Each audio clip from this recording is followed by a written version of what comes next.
శ్రోతలకు నా హృదయపూర్వక నమస్కారములు. మన శ్రోతలలో ఒక సోదరుడు ప్రశ్నను పంపడం జరిగింది.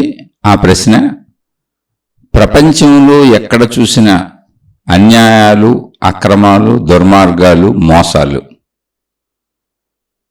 అని చెబుతూ వారి జీవితంలో వారిని ఎంతోమంది ఎన్ని రకాలుగా మోసం చేశారు, వారు ఎన్ని మోసాలు చూశారు, ఇవన్నీ చెబుతూ ఎంత ఆధ్యాత్మికం చెప్పుకున్నా, ఎంత ఆధ్యాత్మికం విన్నా ప్రపంచంలో మోసాలు పోవటం లేదు కదా, ఈ మోసాలు ఇలాగే ఉన్నాయి కదా, దీనిని గురించి వివరించండి. అంటే వారి ఉద్దేశం, వారి అభిప్రాయం చాలా పెద్ద ఉత్తరం రాశారు. అయితే వారి ఉద్దేశం ఆధ్యాత్మికత మోసాలని మార్చలేకపోయింది కదా, అంటే ప్రపంచంలో జరిగే అన్యాయాలని, చెడుని మార్చలేకపోయింది కదా, ఇది వారి ఉద్దేశం. ఇక్కడ భౌతిక ప్రపంచంలో నేను ఒక శరీరంతో ఉన్న మనిషిని, నేను ఈ శరీరంతో జీవిస్తున్నాను అంటే ఈ శరీరమే నేను అని అనుకుంటూ జీవించే సామాన్య మనిషి, అంటే ఆధ్యాత్మికత అనే ప్రస్తావన లేదు అక్కడ. ఆధ్యాత్మికత అంటే నేను చాలాసార్లు చెప్పాను, లోపలది ఉన్నది కనపడనిది. ఉన్నదని తెలుసు కానీ అది గ్రహించటానికి, అంటే కనపడటానికి కనపడలేదు. ఉన్నదని మనకు మాత్రమే తెలుసు, ఇంకెవరికి తెలీదు. అలా ఎవరికి వాళ్ళకే తెలుసు ఉన్నదని, స్వయం అనుభవం అది. ఇతరులకి పక్క వాళ్ళ గురించి తెలియదు, పక్క వాళ్ళ లోపలది తెలీదు. ఏ ఒక్కరికి పక్క వాళ్ళ లోపలది తెలీదు. ప్రతి ఒక్కరికి తమ లోపల ఉన్నది తమకు తెలుసు. అంటే ఏంటి, అక్కడ స్వయం అనుభవం. ఆ కనపడనిది లోపలది ఆధ్యాత్మికం. అందుకని ఆధ్యాత్మికం ఇక్కడ వ్యక్తిగతం, సామూహికం కాదు, ప్రాపంచికం కాదు, మొత్తం విశ్వం మొత్తం కాదు, మొత్తం ఉన్నాయి అందరికీ కాదు, అన్నిటికీ కాదు. ఎందుకు కాదు అంటే నాలో ఉన్నది నాకు మాత్రమే తెలుసు, మీకు తెలియదు. నాలో ఉన్నది నాకు మాత్రమే అర్థమవుతుంది, మీకు అర్థమవుదు. నాలో ఉన్నది నాకు మాత్రమే, అంటే నా గురించి నాకు మాత్రమే సంపూర్ణంగా తెలుస్తుంది, మీకెవరికి తెలియదు. నా గురించి మీరు అనుకునేదంతా నా బాహ్యము, అంటే నా శరీరాన్ని చూసి, నా మాటలను చూసి, నా నడత ప్రవర్తనని చూసి మీరు నన్ను అనుకుంటూ ఉంటారు, ఊహించుకుంటూ ఉంటారు, భావించుకుంటూ ఉంటారు. అది మీ అభిప్రాయము మాత్రమే. అదంతా భౌతికము. అంటే నాలో కనపడుతున్న అంశము, మీరు గ్రహిస్తున్న అంశము ఏదుందో, అలాగే నాకు ఇతరులలో కనపడుతున్న అంశము, నేను గ్రహిస్తున్న అంశము ఏదుందో అదంతా భౌతికం. ఎక్కడైనా సరే ఇతరులే కాదు, ఇతరముగా, నాకు భిన్నముగా నాకు కనపడుతున్న విషయము, నేను గ్రహిస్తున్న విషయం ఏదుందో అదంతా భౌతికం.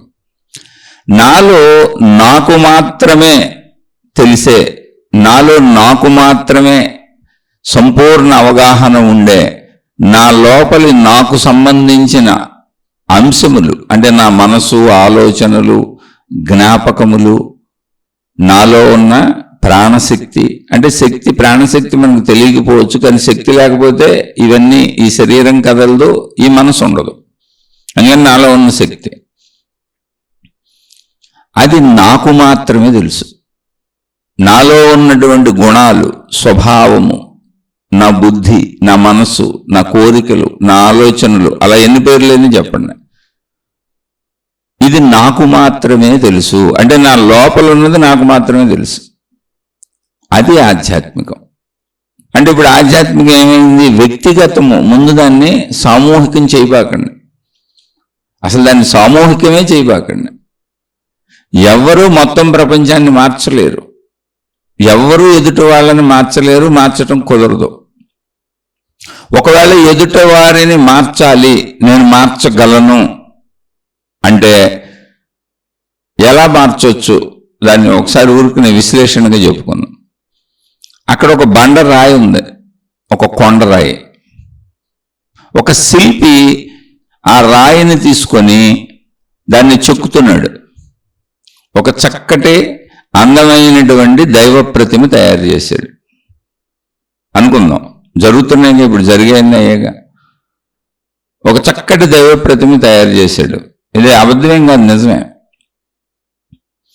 ఇప్పుడు ఆ శిల్పి ఏమనుకుంటున్నాడంటే నేను రాయిని మార్చాను అనుకుంటున్నాడు. మనందరం కూడా ఆ శిల్పి రాయిని మార్చాడు అని అనుకుంటున్నాం. అతను రాయిని మార్చలేదు. రాయి యొక్క షేపును కొంత తొలగించాడు, మిగిలింది రాయే. రాయి దృష్టిలో రాయేది. కానీ అది ఒక మానవాకృతిలో తయారు చేసుకొని దానికి దేవుడని పేరు మనం పెట్టుకున్నాం. రాయి పెట్టలేదు. రాయి నేను దేవుణ్ణయ్యానని అనుకోవట్లేదు. జాగ్రత్తగానండి. రాతిలో దేవుణ్ణి ఎవరు చూశారు? మనం చూసాం. శిల్పి చూశాడు. తర్వాత శిల్పి మనకు చెప్పాడు. దాన్ని తెచ్చుకొని మనం ఒక ప్రార్థనాలయం కట్టుకొని అక్కడ ప్రతిష్ఠించుకున్నాం. ఇది మన భావన, కానీ దాని భావన రాయే. అది ఎప్పటికీ రాయే. ఇంకా దాన్ని బాధ పెట్టాడు ఈ శిల్పి. ఉలితో కొట్టి కొట్టి కొట్టి కొట్టి దాన్ని బాధ పెట్టాడు. అయ్యో లేదు, దాన్ని దేవుణ్ణి చేశాడని అనుకుంటున్నవాడు మనిషి. రాతిని దేవుడుగా చేశాడు శిల్పి అనుకుంటున్నవాడు మనిషి. ఎందుకంటే మనుషులందరూ వెళ్ళి ఆ రాతి ముందు మొక్కేలా చేశాడు. అందరూ వెళ్ళి ఆ రాతిని పూజిస్తున్నారు, అర్చిస్తున్నారు, ఆరాధిస్తున్నారు, నైవేద్యాలు పెడుతున్నారు, ధూపదీప నైవేద్యాలతో నిత్య పూజలు చేస్తున్నారు, నిత్య హారతులు ఇస్తున్నారు. మనిషిగా అద్భుతంగా మనిషిని పరిపాలించేటువంటి భగవత్ స్వరూపంగా దాన్ని మార్చాడు. కోరికలు విన్నవించుకుంటున్నారు, రక్షణ కోరుతున్నారు. ఇన్ని చేస్తున్నారు అని అనుకుంటుంది ఎవరో? మనుషులు. దాన్ని చెక్కిన శిల్పి. ఈ భావన అంతా ఎవరిది? మనిషిది. ఎవరిది? మన లోపలదే. మరి రాతి లోపల రాయేపుడికి రాయే. అది అనుకుంటుంది వీడెవడో ఉలితో నన్ను చితక్కొట్టేశాడు, మొక్కలు మొక్కలు తీసి పారేశాడు, ఎందుకు చేశాడో నాకు తెలీదు, ఎందుకు అలా కొట్టాడు నన్ను అని అనుకుంటుంది అంతే. ఎందుకని? రాయి ఎప్పటికీ రాయి యొక్క గుణము, పద్ధతి, స్వభావము, రాయిలో ఉండే లక్షణములు ఏం మారలేదు. రాయి ఆకృతి మారింది అంతే. రాయి ఆకృతే మారిందంటే దాని రూపం మారింది. కానీ రాయి యొక్క లక్షణములు, స్వభావము, దాని గుణములు, రాయి యొక్క పనితీరు, దాని సామర్థ్యము అవేం మారలేదు. దాని క్యారెక్టర్స్ ఏం మారలేదు. సృష్టిలో రాయికి ఉండే లక్షణాలు ఏమున్నాయో దానిని ఉలితో చెక్కి దైవ ప్రతిమగా మార్చి ఓ ప్రార్థనాలయంలో పెట్టి దేవుడు అని దాన్ని అర్చనలు చేస్తున్నప్పుడు కూడా ఆ స్వభావం, ఆ రాయి లక్షణాలు అలాగే ఉన్నాయి. సృష్టి దానికి ఏ లక్షణాలు పెట్టిందో ఆ లక్షణాలతోనే చివరి వరకు ఉంటుంది. మొదటి నుంచి ఉంది. దాన్ని ఎన్ని మార్పులేని చేయి. దాని ఆకారాలు పైన మారుస్తావు. ఆ పైన అనేది భౌతికం. ఇక్కడ నేను ఉదాహరణ చెప్పాను తప్ప ఏ విధానాన్ని కించపరచలేదు, కించపరచను కూడా. అర్థం చేసుకోవడానికి ఉదాహరణ చెప్పాను. అలా ఒక రాతిని ప్రతిమగా మార్చుకుంటున్నాం, కానీ రాయి స్వభావం అక్కడే ఉంది. అందుకని మళ్ళీ ఏమంటాం? దాన్ని తీసుకొచ్చి దానికి ప్రాణ ప్రతిష్ఠ చేసామంటాం. అంటే ఎందుకని అది అంటాం? మనుషులకు ప్రాణం ఉంది కదా. మనుషులకి ఏముంది? ప్రాణం ఉంది. అందుకని చైతన్య జీవులు కదులుతూ ఉంటాయి. రాయి కదలదు. అందులో ప్రాణం ఉందా లేదా అంటే మన లెక్కలో చైతన్య జీవులకు మాత్రమే ప్రాణం ఉంది అని కాదు. సృష్టి అంతా ప్రాణమే ఉంది. సృష్టి అంతా జీవత్వమే ఉంది. ఆ జీవత్వం అనేక దశల్లో ఉంది. జడ చైతన్య దశలలో ఉంది. అదే అనంత ఆత్మశక్తి తత్వం. ఉన్నదంతా శక్తే. ఆ శక్తే పంచభూతాలుగా ఉంది. పంచభూతాల్లో ఒకటి భూమి అంటే రాళ్ళు రప్పలు, రెండవది నీరు అంటే ద్రవ పదార్థాలు, మూడవది వెలుగు అంటే అగ్ని వెలుగు మొత్తం, నాలుగవది గాలి, ఐదవది సర్వవ్యాపక ఆకాశము. అందులోనే ఇవన్నీ ఉన్నాయి. పంచభూతాలు అన్నప్పుడు విడివిడిగా లేవు. ఒకే దాంట్లో ఉన్న 5 లక్షణములు, 5 స్వభావములు, 5 గుణములు. అంటే ఆకాశతత్వములో ఉన్న మిగిలిన 4 గుణములు, మిగిలిన 4 గుణములకు అంటుకోకుండా స్వచ్ఛముగా ఉన్న ఆకాశతత్వము. ఇవన్నీ ఒక దాంట్లోనే ఉన్నాయి. అన్నీ ఒకటే. అది ఇక్కడ అలా ఏర్పడినటువంటి పంచభూత సృష్టి మంది, అదంతా శక్తిమయమే, అదంతా ఆకాశతత్వమే. శక్తి ఎలా ఉంటుందంటే ఆకాశము వలె. అందుకని ఆ శక్తిని ఎవరు గుర్తించలేరు. ఎందుకని? గుర్తించేదంతా పదార్థము. పదార్థం అంటే భూరూప ఘనత్వం ఉండాలి, నీటి రూప ద్రవత్వం ఉండాలి. పదార్థాలు పట్టుకోవటానికి, అనుభవించడానికి వీలుగా ఉన్నాయి. చూడండి, అనుభవానికి వీలుగా దొరికేవన్నీ పదార్థములు, యథార్థములు మనిషికి. ఎందుకని అనుభవానికి దొరుకుతున్నాయి. అలాగే వెలుగు కనపడతా ఉంది, వెలుగు లేకపోతే చీకటి అయిపోతుంది. వెలుగులో ఉష్ణోగ్రత ఉంది, వేడి తెలుస్తుంది. అలాగే గాలిలో స్పర్శ తెలుస్తుంది, ప్రాణాధారంగా గాలితోనే బతుకుతున్నాం. ఈ 4 ఎప్పుడు ఉపయోగించుకుంటానే బతుకుతున్నాం మనం. అసలు ఈ 4 లేకుండా బతకటం కుదరదు. ఏది? గాలి, తేజస్సు, నీరు, భూమి. అంటే భూమి నుంచి ఆహార పదార్థాలు. మనం జీవించేది భూమి మీదే. మనం జీవించాలంటే నీరే కావాలి. మనం జీవించాలంటే ఉష్ణోగ్రత ఉండాలి, వెలుగు ఉండాలి. అసలు వెలుగు లేకపోతే మనకేం కనపడదు. మన లోపల వెలుగు ఉండాలి, మన బయట వెలుగు ఉండాలి. అలాగే వాయువు అసలు ప్రాణాధార శక్తి మనకి. కాబట్టి మన జీవితానికి ఈ 4 అత్యవసరం. ఈ 4 లేకపోతే మనం బ్రతకటమే ఉండదు. కానీ ఈ 4 ఎక్కడున్నాయి? సర్వవ్యాపక ఆకాశములో ఉన్నాయి. ఒకవేళ భూమి మీద ఉన్నాయి అనుకుందాం అనుకోండి, ఈ 4 భూమి మీదే ఉన్నాయి. అంటే భూమి మీద, భూమి చుట్టూ ద్రవం, మొత్తం సముద్రం. సూర్యుడి నుంచి వచ్చే సూర్యరశ్మి భూమి మీద పడుతుంది, గాలి భూమిలోనే ఉంది. ఈ మొక్కలు ఇవన్నీ బ్రతుకుతున్నాయి, మనుషులు, జంతువులు. ఓకే, భూమి ఎక్కడుంది? భూమి అనే గోళం ఆకాశములో, సర్వవ్యాపక ఆకాశంలో భూమి అనే గోళం తిరుగుతుంది. ఇలాంటి గోళాలు కోటాను కోట్లు ఉన్నాయి. మన సైజుకి భూమి గొప్పదిగా మనకు కనపడవచ్చు, పెద్దదిగా మనకు కనపడవచ్చు, పెద్దదని మనం అనుకోవచ్చు. భూమి మనకు అనంతంగా మనం భావించుకోవచ్చు, ఇది మానవ సైజుకి. కానీ ఆకాశ సైజుకి, అనంతము అనబడే ఆకాశ సైజుకి భూమి ధూళి కణం కూడా కాదు, చిన్న ఇసుక రేణువు కూడా కాదు. ఉన్నా లేనట్టే అంటే అర్థం ఏంటి అంటే, చిన్న ఇసుక రేణువు, ధూళి రేణువులు వాళ్తే మనం ఉఫ్ఫను ఊతే ఎగిరావతలు పడిపోతాయి. అవి పెద్ద విశేషం కాదు. ఉన్నవాళ్ళు లేని అనేది లేదు, అసలు సందర్భమే లేదు, వాటితో పనే లేదు, పట్టించుకోండి దాన్ని. అంత స్థితిలో భూమి ఉంది. ఎప్పుడు? ఆకాశ స్థితిలో, సర్వవ్యాపక ఆకాశ స్థితిలో చూసినప్పుడు. మరి ఆకాశం ఎంత ఉంది? ఆకాశమే శక్తి, అదే ప్రాణశక్తి, అదే ఆత్మశక్తి, ఉన్నదంతా అదే. ఈ తెలియాలంటే ఇంతకుముందు అనేక శీర్షికలు చెప్పుకుంటూ వస్తున్నాం, రెగ్యులర్గా ఫాలో అయ్యే వాళ్ళకి తెలుస్తుంది. ఇక్కడ టాపిక్ని బట్టి కొంత విశ్లేషణ ఎంత అవసరం అంత చెప్పుకుంటూ వెళ్ళిపోతున్నాం.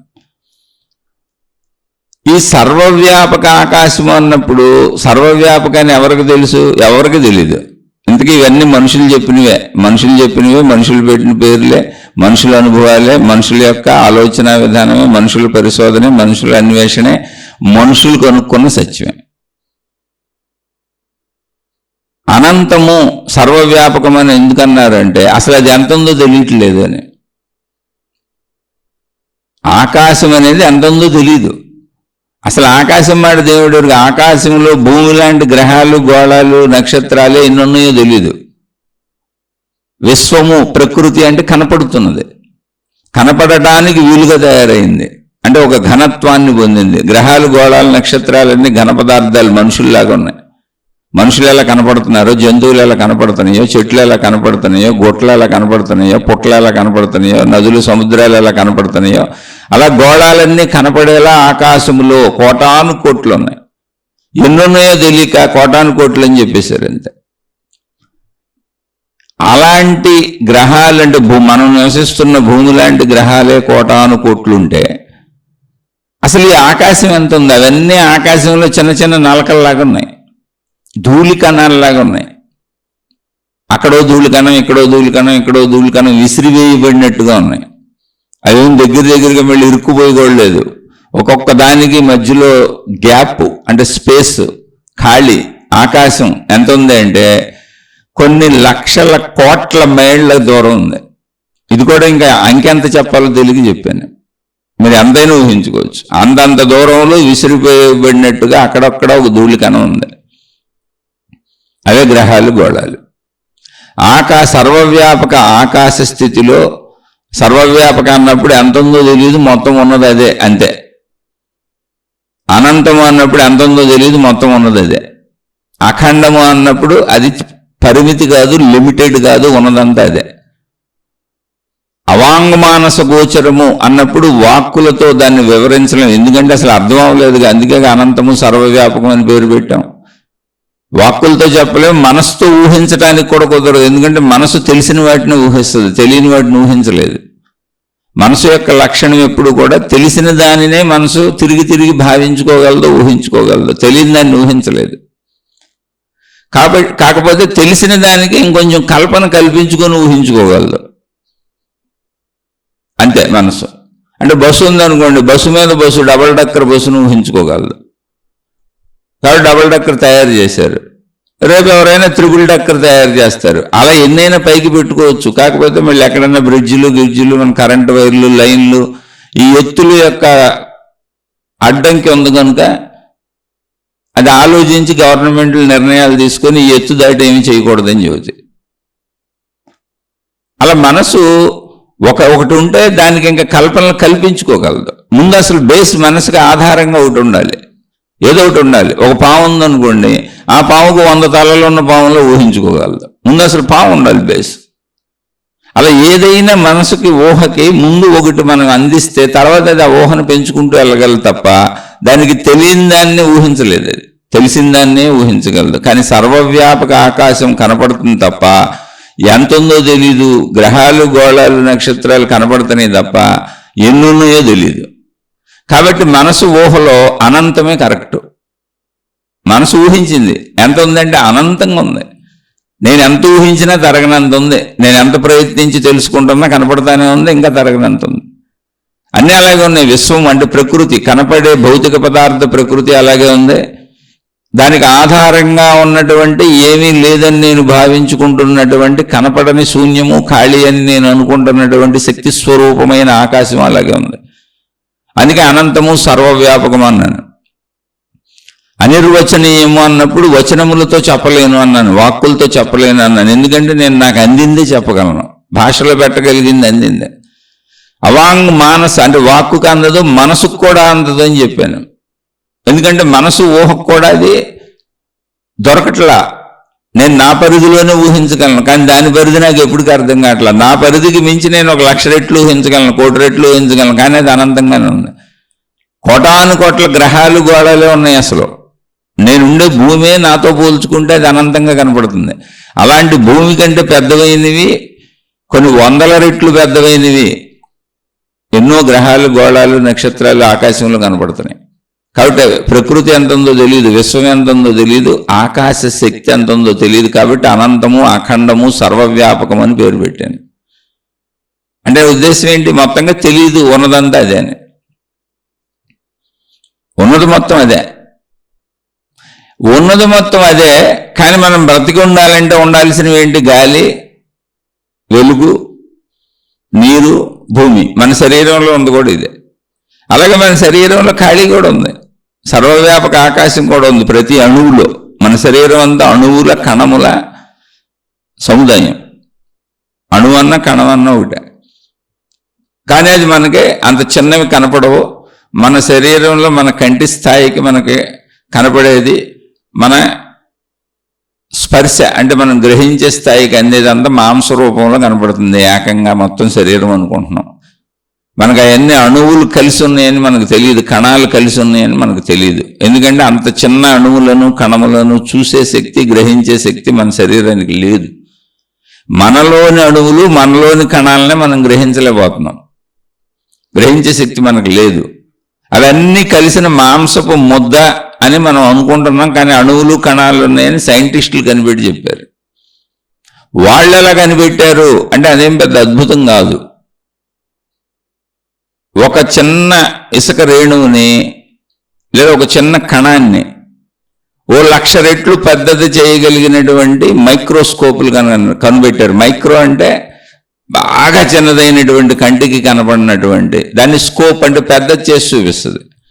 అలా 1,00,000 రెట్లు 1,00,00,000 రెట్లు పెంచేటువంటి పరికరాలు కనిపెట్టారు. అలా కనిపెట్టినప్పుడు మనిషి చర్మాన్ని చూసినా, రక్తాన్ని చూసినా, మనిషిలో ఉన్న దేనిని చూసినా అది కణజాలం కింద కనపడుతుంది. అనేక కణాలు కదులుతూ కనపడుతున్నాయి. కానీ మనకు అది మొత్తం రక్తం నీటిలా కనపడుతుంది, అంతే, కణాల్లో కనపడతలా, అణువుల్లో కనపడతలా. అలాగే మన మాంసం, మన చర్మం మొత్తం ఏకంగా మాంసపు ముద్దలా కనపడుతుంది మనకి. అందులో కణాలు అణువులు కలిసి ఉన్నట్టు మనకు కనపడతలా. 1,00,000 రెట్లు 1,00,00,000 రెట్లు పెంచితే కనపడుతుంది. అలా పెంచిన పరికరాలు వచ్చినప్పుడు తెలిసింది మనిషికి, నేను ఏకము కాదు, అనేకముతో కలిసి ఉన్న ఏకము నేనన్న శరీరమే అనేకం లక్షల కోట్ల కణజాలాలతో కలిసి ఉంది. అనేక లక్షల కోట్ల కణజాలాలు రూపుదిద్దుకున్నాయి అవయవాలుగా. మొత్తం అవయవాల్లో ఉన్నవన్నీ లక్షల కోట్ల కణజాలాలే. రక్తం అంతా కణజాలమే, మొత్తం అంతా అణువులు కణజాలమే. మనం తీసుకున్న ఆహారం మళ్ళీ అణువులు కణజాలంగానే మారుతుంది.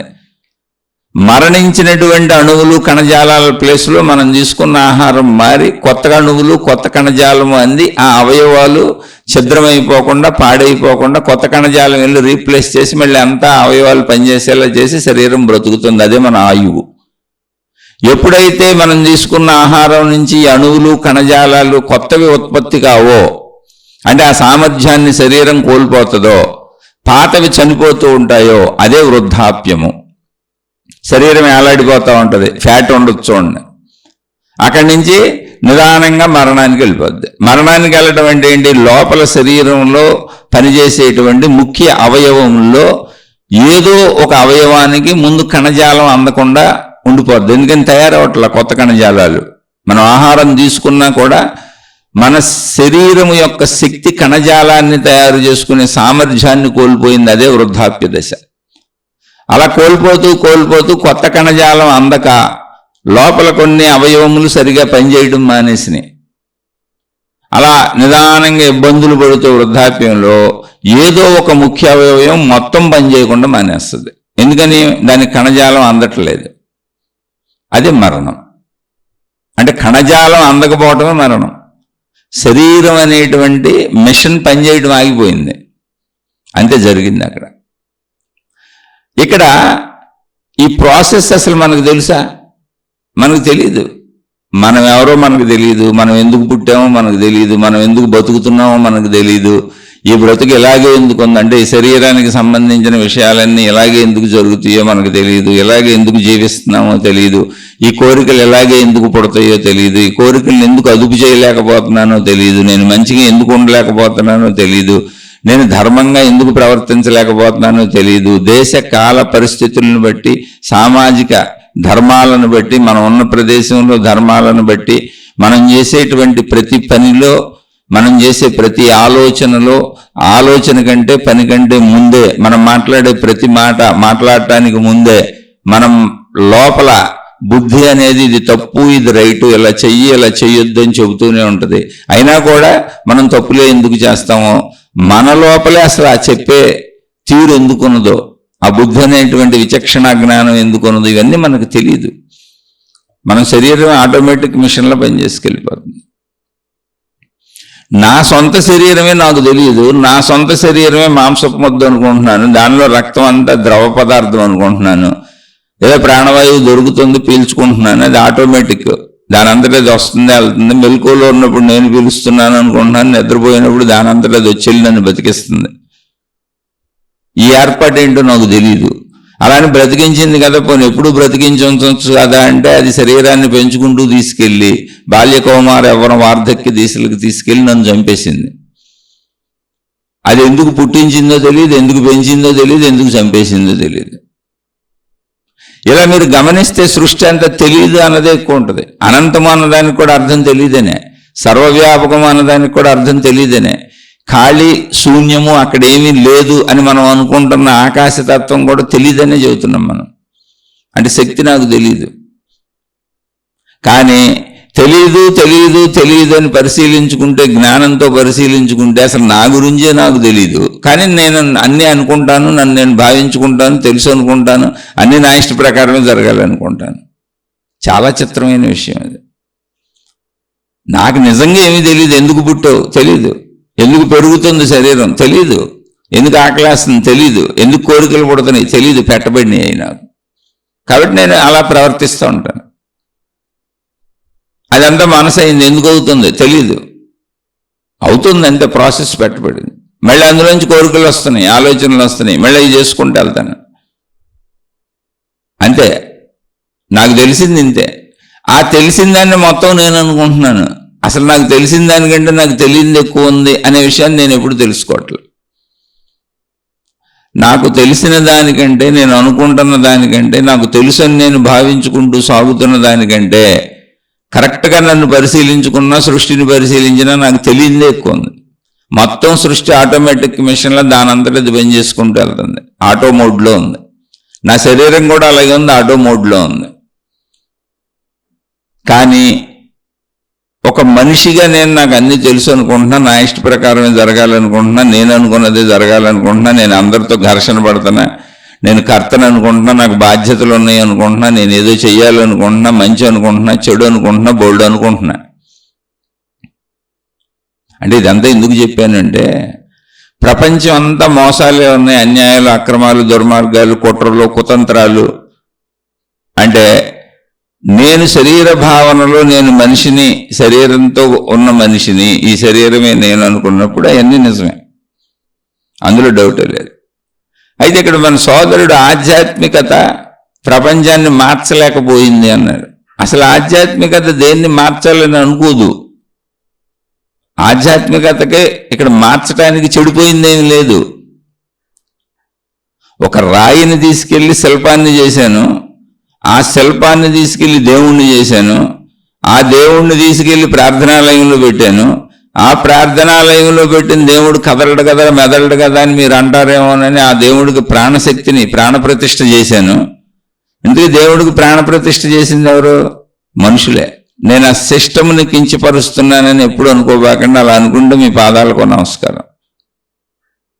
మనిషి యొక్క తత్వము పరిశీలనలో జ్ఞానాంశాలను చెబుతున్నాను అంతే. ఇవన్నీ రియలిస్టిక్గా. ప్రాణప్రతిష్ఠ చేసింది ఎవరో? మనుషులు. అంటే మనిషి ప్రాణం పోయగలడా? అసలు తన ప్రాణం నిలుపుకోగలడా మనిషి? తన ప్రాణమే తను నిలుపుకోలేడు. తన ప్రాణం ఎక్కడుందో తెలియదు, తన ప్రాణశక్తి ఎక్కడుందో తెలియదు, తనకు ప్రాణశక్తి ఎక్కడి నుంచి వచ్చిందో తెలియదు. కానీ మనిషి ప్రాణప్రతిష్ఠ చేస్తాడు. అయితే అది విధానం తప్పు కాదు. మనిషికి ఒక సద్భావన కలిగించి, నువ్వు నీ ప్రాణాన్ని తెలుసుకోవడానికి ముందు నువ్వు నేను శరీరము, దేహము అని అనుకుంటున్నావు కాబట్టి నీ దేహము లాంటిదే ఇదిగో ఈ రాయి, ఈ జడ పదార్థం, ఇది నీ దేహం లాంటిదే. దీన్ని చెక్కాం, ఒక బండరాయిని కొండరాయిని తీసుకొచ్చి చెక్కాం. చెక్కడం అంటే ఏంటి? సద్గుణాలతో సంతరింపజేసాం, మనిషిలో మంచిని పెంచాం, చెడుని తొలగించేశాం. అలా ఒక దైవ ప్రతిమగా మార్చాం. అంటే మంచి వాళ్ళందరూ దైవస్వరూపులు, మంచి అంతా దైవత్వం, దైవ ప్రతిమగా మార్చాం. నాలో చెడును పోగొట్టుకోకుండా నేను సద్గుణాలలోకి నన్ను మరల్చుకోలేను. ఒక వ్యక్తి తనలో చెడును పోగొట్టుకోవటమే శిల్పి రాయిని చెక్కటం. ఇప్పుడు శిల్పి రాయిని చెక్కినప్పుడు అది రాయని అందరికీ తెలుసు, అది శిల్పంగా మారింది, ఒక ఆకృతి ధరించింది అని అందరికీ తెలుసు. దాన్ని ప్రాణప్రతిష్ఠ చేసి దేవుడని పిలుస్తున్నాము. అంటే ప్రాణము అనేది దేవుడని అందరికీ తెలుసు. ఎప్పుడు ఆలోచిస్తే, ఆలోచించకపోతే తెలియదు, ఆలోచిస్తేనే తెలుస్తుంది. రాయి తన గుణాలను మార్చుకోలా. బండరాయిగా ఉన్నప్పుడు ఏ గుణాలు ఉన్నాయో, శిల్పంగా అయినప్పుడు ఏ గుణాలు ఉన్నాయో, ప్రాణప్రతిష్ఠ చేసి దేవుడు అన్నప్పుడు కూడా రాయిలో రాయి గుణాలే ఉన్నాయి. కానీ దేవుడికి మనం గుణాలు ఆపాదించాం. మానవ సమూహం ఒక భావాలను నిర్ణయించుకుంది. ఇక్కడ ఈ ప్రార్థనాలయంలో ఇలా పెట్టుకున్న మూర్తిని ఈ భావాలతో మనం అర్చించుకోవాలి, పూజించుకోవాలి. అలా అర్చించి పూజించాలంటే ఈ మూర్తి కదలదు కనుక ఈ మూర్తిలో ప్రాణాన్ని ప్రతిష్ఠింపజేసుకున్నాం మనమే. ఆ ప్రాణశక్తి ఏదుందో అది సర్వవ్యాపకము, అనంతము, సృష్టి అంతా ఉన్నది అనే దాని ద్వారా చెబుతున్నారు. నువ్వు అలా పట్టుకుంటూ వెళ్తే ప్రాణశక్తిని తెలుసుకోవటం వస్తుంది. అదే ప్రాణప్రతిష్ఠ. ప్రాణప్రతిష్ఠ బయట ప్రాణప్రతిష్ఠ ద్వారా నువ్వు నీ లోపల ప్రతిష్ఠించబడి ఆల్రెడీ సృష్టి ప్రతిష్ఠించిన నీ ప్రాణశక్తిని తెలుసుకోవాలి. అందుకని ఏది తప్పు కాదు, అన్ని సింబాలిక్గా చేయబడినాయి. ఇక్కడ అర్థం చేసుకోవాలి విషయాన్ని. అలా ఒక్కొక్కళ్ళు ఒక్కో విధానాలు తయారు చేసినప్పుడు ఆ విధానాలు నచ్చిన వాళ్ళందరూ వాటిని ఒక మతంగా తయారు చేసుకున్నారు. అంటే ఒక మార్గంగా, ఒక విధానంగా, ఒక పద్ధతిగా కొన్ని ఆచారాలు, నియమాలు, సాంప్రదాయాలు, పద్ధతులు. కానీ మీరు గమనిస్తే మొత్తం మానవ సృష్టే. అదంతా మానవుడే చేశాడు. ఏ మానవుడు చేశాడు? ఎందుకు చేశాడంటే సృష్టి మొత్తం ఉన్నది ఒకటే శక్తి, అదే ప్రాణశక్తి అని తెలిసిన మానవుడు చేసినటువంటి ప్రయత్నం ఈ ప్రాణప్రతిష్ఠ కార్యక్రమం. ఎక్కడ దీన్ని అలా ప్రాణప్రతిష్ఠ అన్నాం? ఎక్కడ ఏ మతంలో ఎవరు ఏ ప్రార్థనాలయం కట్టుకున్నా ఇంతే. ఆ ప్రాణశక్తిని గుర్తించిన వాళ్ళు వివిధ రకాల ప్రయత్నాలు చేశారు. ఆ ప్రయత్నాల్లో మూర్తి ప్రాణప్రతిష్ఠ అయి ఉండొచ్చు, లేదా ఆ ప్రయత్నాల్లో వాళ్ళు రకరకాలుగా పెట్టుకొని ఉండొచ్చు. కానీ ప్రయత్నం ఒకటే, శక్తి. అదే మనలో ఉన్న ప్రాణశక్తి. బయట ఉన్నప్పుడు సృష్టి మొత్తం అదే ప్రాణశక్తి ఉందని చెప్పినప్పుడు అన్నింటిలో, జంతువుల్లో, చెట్లలో, సృష్టి అంతా జడ చైతన్యములన్నింటిలో అదే ఉంది. ఇవన్నీ సృష్టి మొత్తం ఆ ప్రాణశక్తిలోనే, ఆకాశం అనే ఆకాశతత్వ ప్రాణశక్తిలోనే ఉందన్నప్పుడు దాన్ని ఆత్మశక్తి అని పిలిచారు. ఇప్పుడు అసలు అంటే మనం తత్వాన్ని అర్థం చేసుకుంటే ప్రపంచం అంతా చెడే ఉంది, ప్రపంచం అంతా దుర్మార్గం ఉంది, మోసం ఉంది, కుట్రలు ఉన్నాయి, కుతంత్రాలు ఉన్నాయి, అన్యాయాలు ఉన్నాయి, అక్రమాలు ఉన్నాయి, మోసగాళ్లే ఉన్నారు, నేనెంతో మోసపోయాను, నన్నెందరో మోసం చేశారు, ఇలా మోసపోయాను, అలా మోసపోయానని మనం ఎప్పుడు అనుకుంటూ ఉంటాం. అందరూ ఏదో స్థితిలో అనుకుంటారు.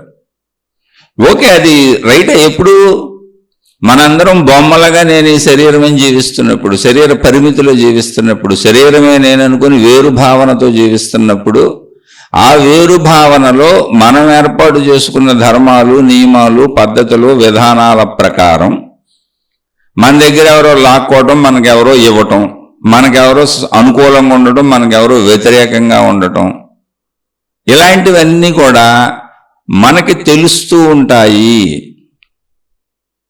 అవన్నీ ఒకసారి మనం శరీర భావనలో తెలుసుకొని అంటే గమనించుకుంటే ఒకసారి మనం అందులో మంచి చెడుని పెట్టుకున్నాం అంతే. చెడన్ని మనకు జరిగే ఇబ్బందులు, హానులు మనకు నచ్చనివి, మంచన్ని మనకు జరిగే మేలు, మనకు జరిగే అనుకూలతలు, ఇంతే. అవే సుఖ దుఃఖాలు. కానీ ఇవి దేనికి పరిమితం? శరీరానికే పరిమితం. కానీ శరీరానికి ఆధారం ఏంటి? ప్రాణశక్తి.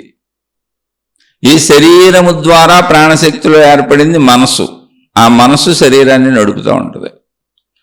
అసలు ఇప్పుడు మనని శరీర భావనలో ఉంచి మనకి ఇన్ని భేద భావనలు చూపించి నాది కరెక్టు, నీది కరెక్ట్ కాదు, నాది రైటు, నీది రైటు కాదు, నాదే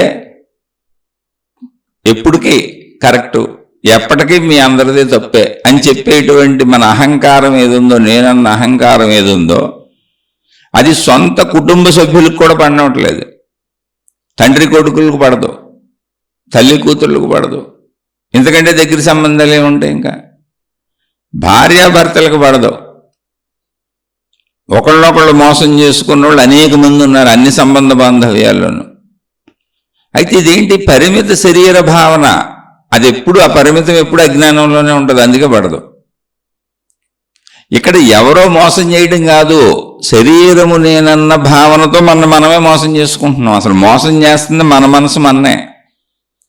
నా భార్యతో నాకు గొడవ ఏంటి, నా భర్తతో నాకు గొడవ ఏంటి, నా పిల్లలతో నాకు గొడవ ఏంటి, నా తండ్రితో నాకు గొడవ ఏంటి, నా తల్లితో నాకు గొడవ ఏంటి, ఇలా చెప్పటంలేదు.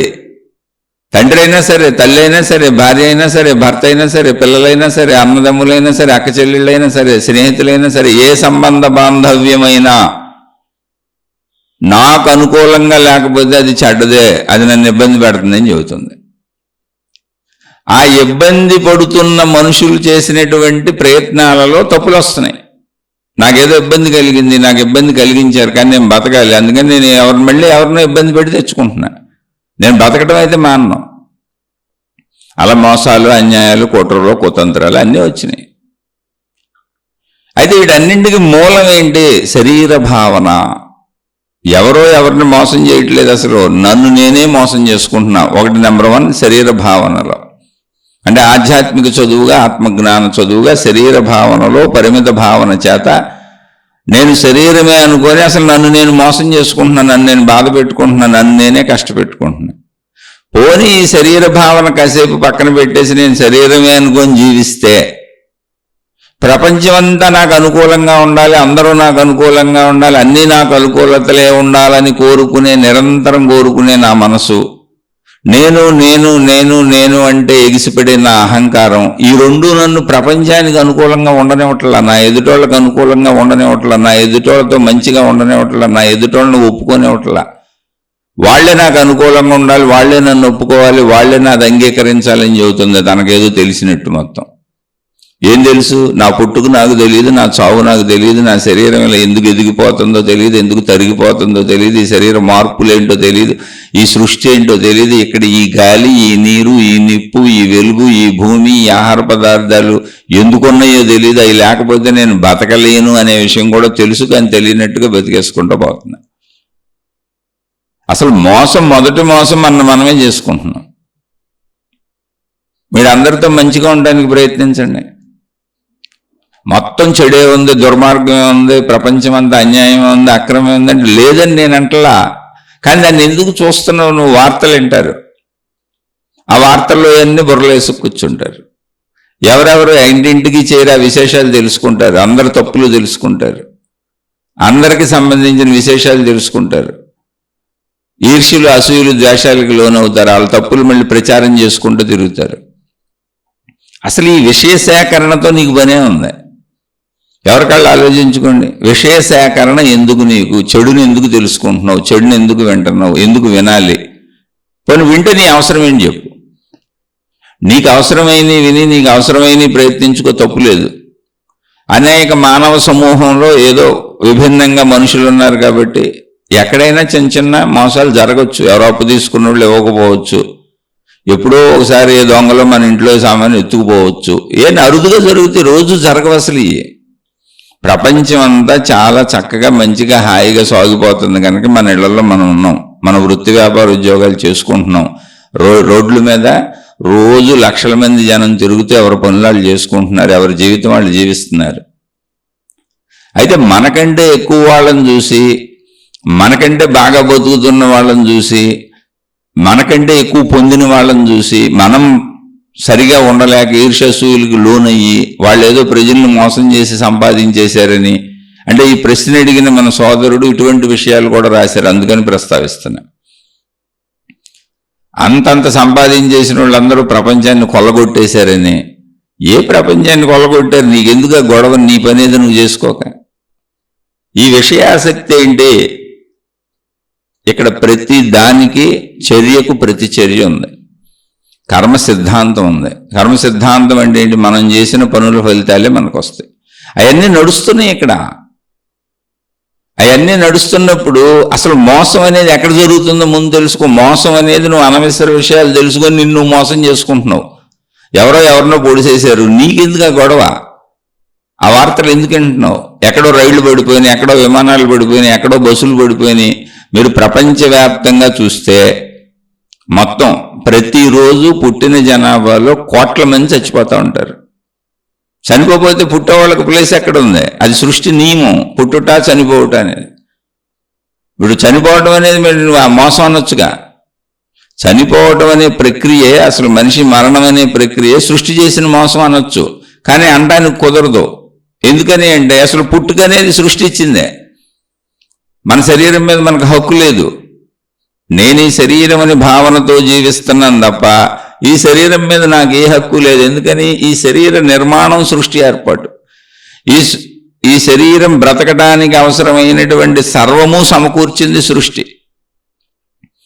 మనం ఆ సృష్టిని వదిలేసి ఆ సృష్టిని పట్టించుకోకుండా మనుషులుగా మనం విభిన్న భావాలతో విభిన్నతని, వేరు భావాన్ని, పరిమిత భావాన్ని ఏర్పరచుకొని డబ్బుని మీడియాగా తెచ్చుకున్నాం.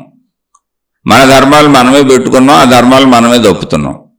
ఆ డబ్బును మీడియాగా పెట్టుకున్న దాంట్లో డబ్బు కోసం పరుగులు, ఆశలు, అత్యాశలు, దురాశలు, కుట్రలు, కుతంత్రాలు ఇవన్నీ మనలాంటి మనుషులు చేసేవే. ఒక్క మనిషి ప్రశ్నిస్తే మిగిలిన మనుషులందరూ చెడ్డోళ్ళని కాదు. ఆ చెడు మంచి రెండూ ఉన్న మనిషి మనమే. చెడు చేసేవాళ్ళు మనుషులే, మంచి చేసేవాళ్ళు మనుషులే, ఒక మనిషిలో చెడు మంచి కలిసి ఉన్నాయి.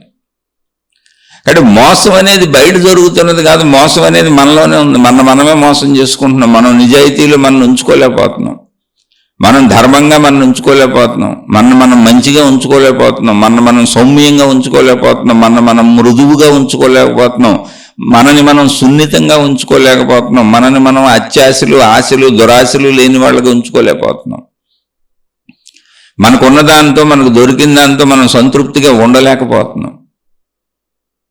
మనకున్న స్థాయిలో హాయిగా ఆనందంగా ఉన్న వాళ్ళతో బతకలేకపోతున్నాం.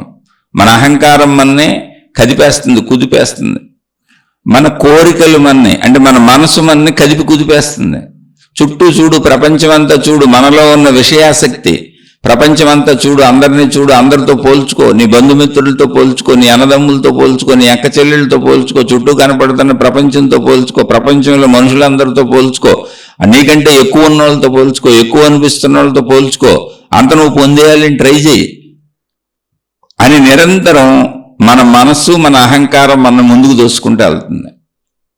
మన అహం మన ఎంత దారుణంగా చెబుతుంది అంటే, అసలు ఎదుటోడిని స్పేర్ చేయబాక, ఎదుటోడిని పట్టించుకోబాక, ఎదుటోడు నీకు అణిగిమణిగా ఉండాలి, నీకు ఎదుటివాడు సలాములు కొట్టాలి, నువ్వు చెప్పినవన్నీ అందరూ ఒప్పుకోవాలి అని మన అహం మనని విజృంభించేలా చేస్తుంది.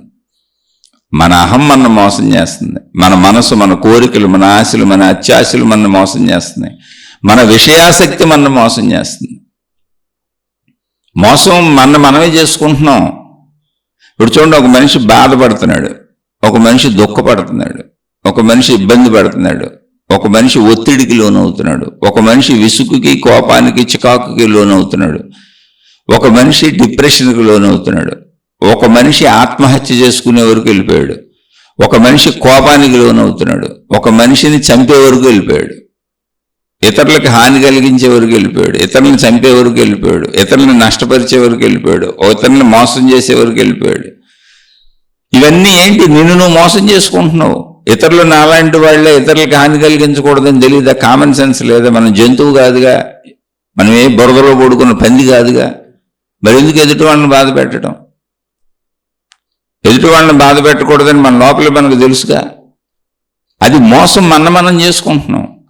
అసలు ఇంత విషయాసక్తి ఎందుకు? ప్రపంచం అందరి గురించి తెలుసుకొని, కొత్త వస్తువులు ఉత్పత్తి అవ్వగానే తెలుసుకొని, ఏ యాడ్ కనబడితే ఆ యాడ్ చూసేసి అది కొనేసుకోవాలనుకొని, నా స్తోమత ఏంటి, నా శక్తి ఏంటి, నా దగ్గర ఉన్న డబ్బు వనరులు ఏంటి, వాటిలో హాయిగా ఇంత తిని ఇంత కట్టుకొని హాయిగా ఉండొచ్చుగా. నేను ఎందుకు కోరికలు పెంచుకొని, ఆశలు పెంచుకొని, మనసును పెంచుకొని, నాకు నేను ఎందుకు దుఃఖాన్ని కలిగించుకుంటున్నాను? దీనికోసం నేనెందుకు ఇతరులను మోసం చేసి, అన్యాయం చేసి వాళ్ళకి దుఃఖాన్ని కలిగిస్తున్నాను? అంటే నా మనసు నన్ను మోసం చేస్తుంది. పోని పొరపాటున ఎవరో ఇంట్లో భార్యో, భర్తో, కొడుకో, కూతురో, లేకపోతే బయట బంధుమిత్రుల్లో ఎవరో తెలియక పాపం, లేదా నిజంగా తెలియని వాళ్ళు చిన్న ఇబ్బంది క్రియేట్ చేశారు, ఏదో పొరపాటు మాట అన్నారు, ఏదో చిన్న వస్తువు ఎత్తుకుపోయారు, దానికి అంత బెంబేలు ఎత్తిపోవాలి. ఈ జీవితం అంతా జరుగుతాయా? క్షమించేయచ్చుగా, పట్టించుకోకుండా ఉండొచ్చుగా. నాలాంటి మనుషులే కదా, వాళ్ళు పాపం ఏదో పొరపాట్లు చేస్తారు, మనిషి అన్నోడు పొరపాటు చేయకుండా ఎలా ఉంటాడు అని అనుకోవచ్చుగా. ఎందుకు అనుకోలేకపోతున్నావు? అంటే నీలో ఆ విచక్షణ జ్ఞానం ఉత్పత్తి అవ్వక నిన్ను నువ్వు మోసం చేసుకుంటున్నావు. ఎదుటి మనిషిని ప్రేమించే గుణం లేదు, ఎదుటి వ్యక్తిని క్షమించే గుణం లేదు, ఎదుటి వ్యక్తి పట్ల దయా, జాలి, కరుణ, ప్రేమ ఇటువంటి గుణాలు లేవు. ఎందుకు లేవు అంటే నా అహం నన్ను నేనే అని చెబుతుంది. అంటే ఇప్పుడు మోసం ఎవరు చేయట్లేదు, నిన్ను నువ్వు మోసం చేసుకుంటున్నావు. బాధపడే ప్రతి వ్యక్తి, తనను తాను బాధ పెట్టుకునే ప్రతి వ్యక్తి తనకు తానే మోసం చేసుకుంటున్నాడు. నువ్వు సంతోషంగా కదా ఉండాలి, నువ్వు హాయిగా కదా ఉండాలి, నువ్వు ఆనందంగా కదా ఉండాలి. మరి బాధగా ఎందుకు ఉంచుకుంటున్నావు? నిన్ను బాధకి కారణాలు చెప్పుకో. ఏమండి, పలానా వాళ్ళని ప్రేమించానండి, అందుకని బాధగా ఉందండి, వాళ్ళు వదిలేశారండి, బ్రేకప్లు అయిపోయినాయండి. అమ్మో, నా జీవిత భాగస్వామి నన్ను ఇబ్బంది పెట్టేస్తున్నారండి, అందుకని నాకు బాధగా ఉందండి, దుఃఖపడిపోతున్నానండి. అయ్యో, ఎంత డబ్బు సంపాదించినా మా ఇంటికి సరిపోవట్లేదండి, కుటుంబాన్ని చక్కగా చూసుకోలేకపోతున్నానండి, అందుకని బాధపడుతున్నానండి. ఇలా కారణాలు చెప్పొద్దు. బాధకి కారణాలు వెతుక్కుంటే కోటాను కోట్లు ఉంటాయి, ఏడవటానికి కారణాలు వెతుక్కుంటే కోటాను కోట్లు ఉంటాయి. అదంతా శరీర భావనలో నువ్వు చేసే పని. అది కూడా పోలికలతో, విషయాసక్తితో, పక్కోళ్ళని చూసి, ఎదుటోళ్ళని చూసి వస్తుంది నీకు. అది మరి రోడ్డు మీద పడుకునేటువంటి కుక్కలను చూడండి, వాళ్ళు పడుకొని ఉంటాయి రోడ్లో ఉంటాయి. కుక్కలు మనుషులతోనే సహజీవనం చేస్తూ ఉంటాయి, మనుషులు ఉన్న అన్ని చోట్ల కుక్కలు ఉంటాయి. కానీ ఏది దేంతో పోల్చుకోదు. దానికి ఎంత తినేసి మూల పడుకొని ఉంటాయి. జంతువులన్నీ గమనించండి, పక్షులను గమనించండి, ఏది దేంతో పోల్చుకోదు. దాని ఆహారం ఏటైతే అది చేసుకొని అన్ని కలిసిమెలిసి హాయిగా చెట్ల మీద గుళ్ళు కట్టుకొని ఉంటాయి. ఇక్కడ నీకెందుకు ఈ విషయాసక్తి? ప్రపంచం అంతా ఏం జరుగుతుందో ఎందుకు తెలుసుకుంటావు? రాజకీయాలు తెలుసుకుంటావు, సినిమాలు తెలుసుకుంటావు, ప్రపంచ న్యూస్ అంతా తెలుసుకుంటావు. ఏం చేస్తావు తెలుసుకొని? నీకు అవసరమైంది తెలుసుకో, తప్పు లేదు. అవసరమైనంత తెలుసుకో, తప్పు అసలు లేదు. అంటే తెలుసుకోవటం అనే విషయంలో నన్ను నేను మోసం చేసుకుంటున్నాను. నాకు అవసరం లేనివి కూడా తెలుసుకోవటం మోసం చేసుకోవటమేగా. నాకు అవసరం లేని విషయాలు కూడా తెలుసుకొని అందరితో పోల్చుకోవటం మోసం చేసుకోవటమేగా. నాకున్న సంపాదన ఏంటి, నా కుటుంబ సభ్యులేంటి, నా తెలివితేటలేంటి, నా వాళ్ళ తెలివితేటలేంటి, వాళ్ళ చదువు సంధ్యలేంటి, నా చదువు సంధ్యలేంటి, నా వరకు నేను చూసుకొని హాయిగా ఉండొచ్చుగా. పక్క వాళ్ళతో పోల్చుకొని నేను నా కుటుంబం మొత్తం పక్క వాళ్ళతో పోల్చుకొని ఎదుటోళ్ళతో పోల్చుకొని దుఃఖాలకు లోనైపోవడం నన్ను నేను మోసం చేసుకోవటం కాదు. పక్క వాళ్ళ నేను అవ్వగలనా? ఎవరికైనా ఈ ప్రపంచంలో ఇంకొక వ్యక్తులు అవటం కుదురుతుంది అసలు? ఎందుకు మరి ఈ పోలికలు? అంటే పోలికలతోనే నన్ను నేను మోసం చేసుకుంటున్నాను. నన్ను నేను చూసుకుంటే సరిపోద్ది. నా కుటుంబం నాది కాబట్టి నా కుటుంబం నేను హాయిగా బతికేస్తే సరిపోద్ది. ఎవరితోనూ పోలికలు ఎందుకు? ఎక్కువ ఉంటే ఎక్కువ కట్టుకుంటారు, తక్కువ ఉంటే తక్కువ కట్టుకుంటారు. అసలు ఎక్కువ ఉందా తక్కువ ఉందా నాకెందుకు ఆ గొడవ? నాకు ఎంత ఉందో అందులో నేను బతుకుతున్నానా లేదా, అందులో నేను తృప్తిగా ఉన్నానా లేదా, అందులో నేను హాయిగా ఉన్నానా లేదా? నువ్వు మోసం చేసుకుంటున్నావు. మోసానికి కారణాలు చెప్పుకోబాగా. నువ్వు బాధపడే ప్రతి వ్యక్తి, ఈర్ష్యపడే ప్రతి వ్యక్తి, పోల్చుకునే ప్రతి వ్యక్తి, విషయాసక్తి ఉన్న ప్రతి వ్యక్తి, ఇంకొక మనిషి అసలు నాకు సహాయం చేయట్లేదు, ఇంకో మనిషి వల్ల నాకు దుఃఖం వస్తుంది, అది భార్య కావచ్చు, భర్త కావచ్చు, కొడుకు కావచ్చు, కూతురు కావచ్చు, తల్లి కావచ్చు, తండ్రి కావచ్చు, ఏ బంధమైనా, అది కుటుంబం అయినా బయటైనా, రెండవ వ్యక్తి వల్ల నాకు దుఃఖం కలుగుతున్నది, బాధ కలుగుతున్నది, ఆవేదన కలుగుతున్నది అన్న ప్రతి వ్యక్తి తనను తాను మోసం చేసుకుంటున్నారు. అసలు రెండో వ్యక్తి వల్ల నీకెందుకు కలుగుద్ది? నువ్వు ఆ భావాన్ని స్వీకరించి కూర్చున్నావు, ఆ భావాన్ని పట్టుకు కూర్చున్నావు, అందుకని నీకు బాధ కలుగుతుంది. బాధను నువ్వు తెచ్చుకున్నావు, నువ్వు ఒప్పుకున్నావు, నువ్వు స్వీకరించావు. అంటే నిన్ను నువ్వే మోసం చేసుకుంటున్నావు, నిన్ను నువ్వే ఇబ్బంది పెట్టుకుంటున్నావు. నీకు చేసుకుంటున్న హాని నువ్వే, నీకు హాని బయట ఎవరు చేయట్లే. వాళ్ళు ఎలా చేయగలరు? వాళ్ళ మాటలతో నీ లోపలికి వచ్చేసి నిన్ను ఎలా హాని చేయగలరు? వాళ్ళు మాటలు బయటే ఉంటాయి, నువ్వు స్వీకరిస్తే లోపలికి వస్తాయి. ఇది ఆధ్యాత్మికం. ఇక్కడ ఆధ్యాత్మికంలో అంత రివర్స్ అయిపోద్ది, తలకిందులుగా ఉంటుంది. బయట మోసం చేసేవాళ్ళు ఎవరు లేరు, నిన్ను మోసం చేసుకుంటున్నావు. గౌతమ బుద్ధుడిని భిక్షాటనకి వెళ్తే అనేక సార్లు తిట్టారు, అనేక మంది తిట్టారు. ఏనాడు ఆయన కించిత్తు కూడా బాధపడలేదు. అలానే తిడుతుంటే ఆయన వెళ్ళిపోలేదు. మొత్తం వాళ్ళు తిట్టే వరకు, వాళ్ళ కసి తీరా తిట్టే వరకు అక్కడే నుంచున్నారు.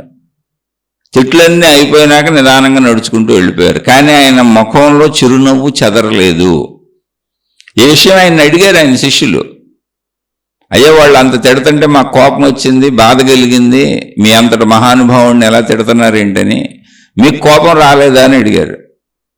అంటే నేను అవి స్వీకరించలేదు అన్నాడు ఆయన. వాళ్ళ తిట్లు నేను స్వీకరించలేదు. మనం భిక్షాటనకి వెళ్ళినప్పుడే తిట్టారు ఆయన 2 సార్లు. ఇప్పుడు వాళ్ళు ఇచ్చిన భిక్ష స్వీకరిస్తున్నాం. భిక్ష అంటే ఏంటి? ఏదో ఆహారం ఇస్తున్నారు, కాయలో పళ్ళో తినేవో తాగేవో ఆహార పదార్థాలు ఇస్తున్నారు, అవి స్వీకరిస్తున్నాం. స్వీకరించినప్పుడు అవి మనమైనవి, మనం తీసుకున్నాం కనుక. ఇప్పుడు వాళ్ళు పెట్టిన భిక్ష అసలు మనం తీసుకోవాలా వద్దన్నాం. భిక్ష పెడతామని వచ్చారు, మనం అడగలేదు. వాళ్ళే భిక్ష పెడతామని వచ్చారు, అసలు మనం అడగలా. వదిలేయండి అన్నం, తీసుకోలేదు. అప్పుడు వాళ్ళ భిక్ష వాళ్ళ దగ్గరే ఉంటుందిగా. అలాగే నేను వాళ్ళ మాటలు తీసుకోలేదు. ఎందుకు తీసుకోలేదంటే అవి నాకు సంబంధించినవి కాదు. వాళ్ళు కోపంతో తెలియక తిడుతున్నారు తప్ప వాళ్ళు తిట్టే ఏ విషయంలోనూ నేను అటువంటి తప్పులు చేయలేదు, ఆ పొరపాట్లు చేయలేదు, నేను అలాంటి వ్యక్తిని కానప్పుడు అవి తీసుకొని నేను ఎందుకు బాధపడతాను? నేను అవి కాదుగా. అవి కానప్పుడు ఎందుకు తీసుకోవటం? మనం అది అవునా కాదా అనేది కాదు. ఎవరన్నా చిన్న మాట అంటే తట్టుకోలేం. దొంగ కూడా నువ్వు దొంగవరా అంటే తట్టుకోలేడు, నువ్వు దొరవని చెప్పాలి అడిగి. అహంకారం చూడండి. దొంగ కూడా, ఓ వ్యభిచారి కూడా, ఓ తాగుబోతు కూడా, ఓ జోదగాడు కూడా, ఎవరైనా ఎంత చెడ్డవాళ్ళు మర్డర్లు చేసే హంతకులైనా సరే, నువ్వు చెడ్డవాడివి, నువ్వు తప్పులు చేసావంటే తట్టుకోలేరు. నువ్వు చెడ్డదాని వెంట తట్టుకోలేరు. నువ్వు మంచిదానివి అని చెప్పాలి వాళ్ళకు కూడా.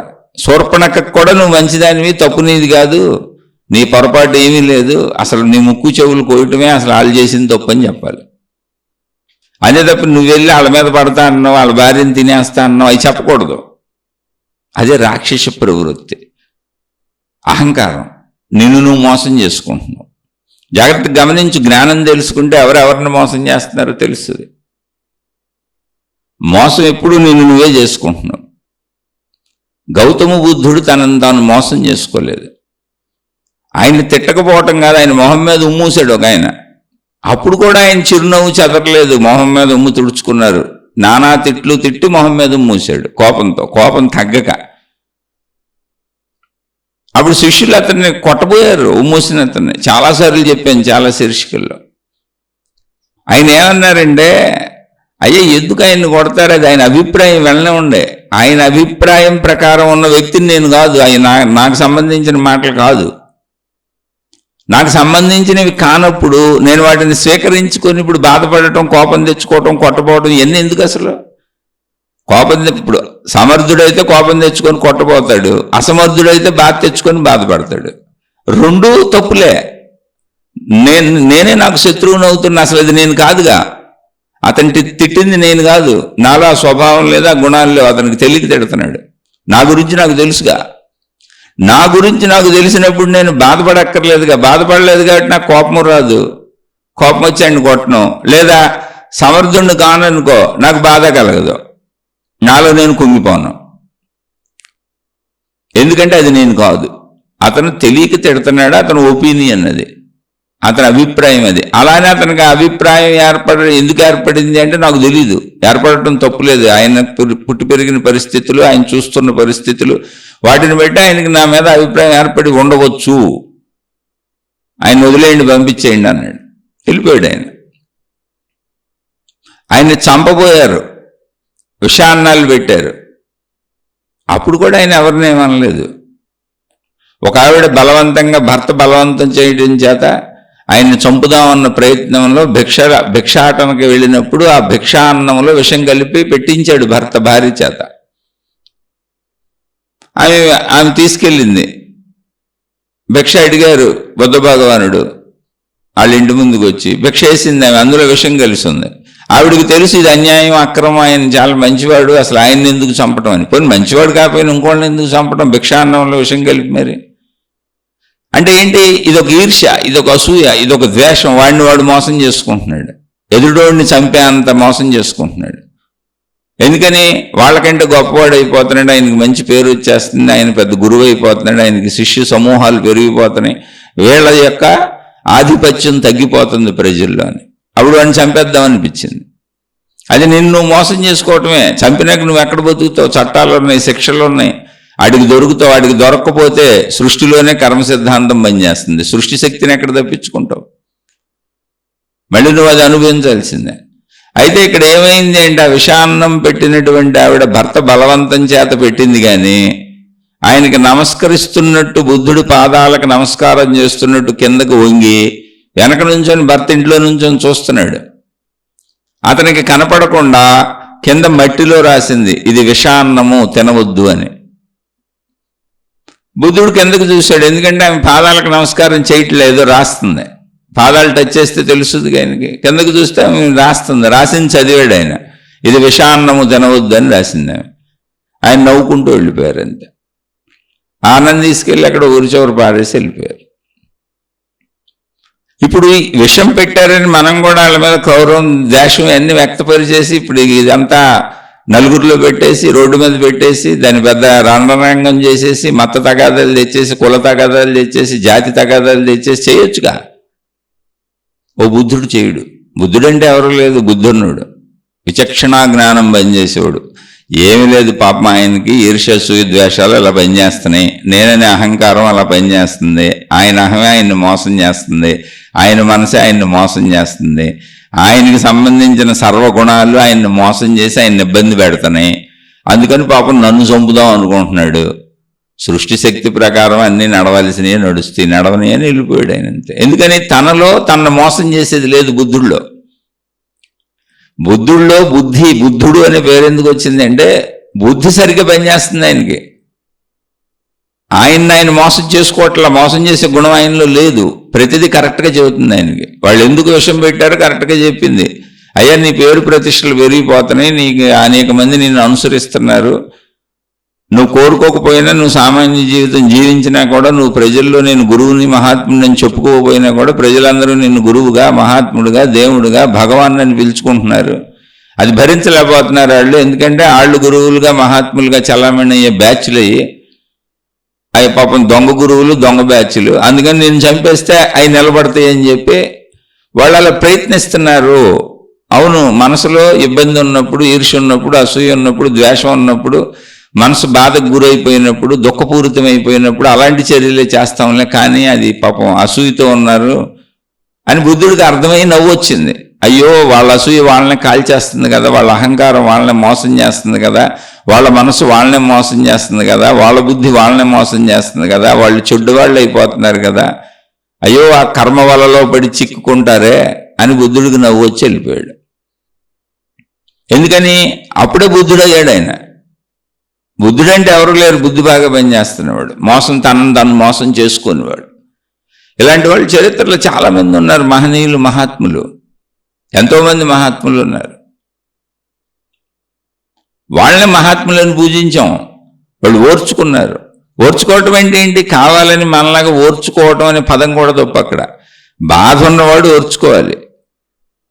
ఓర్చుకోవాల్సింది ఎవరు? భరించలేనోడు ఓర్చుకోవాలి.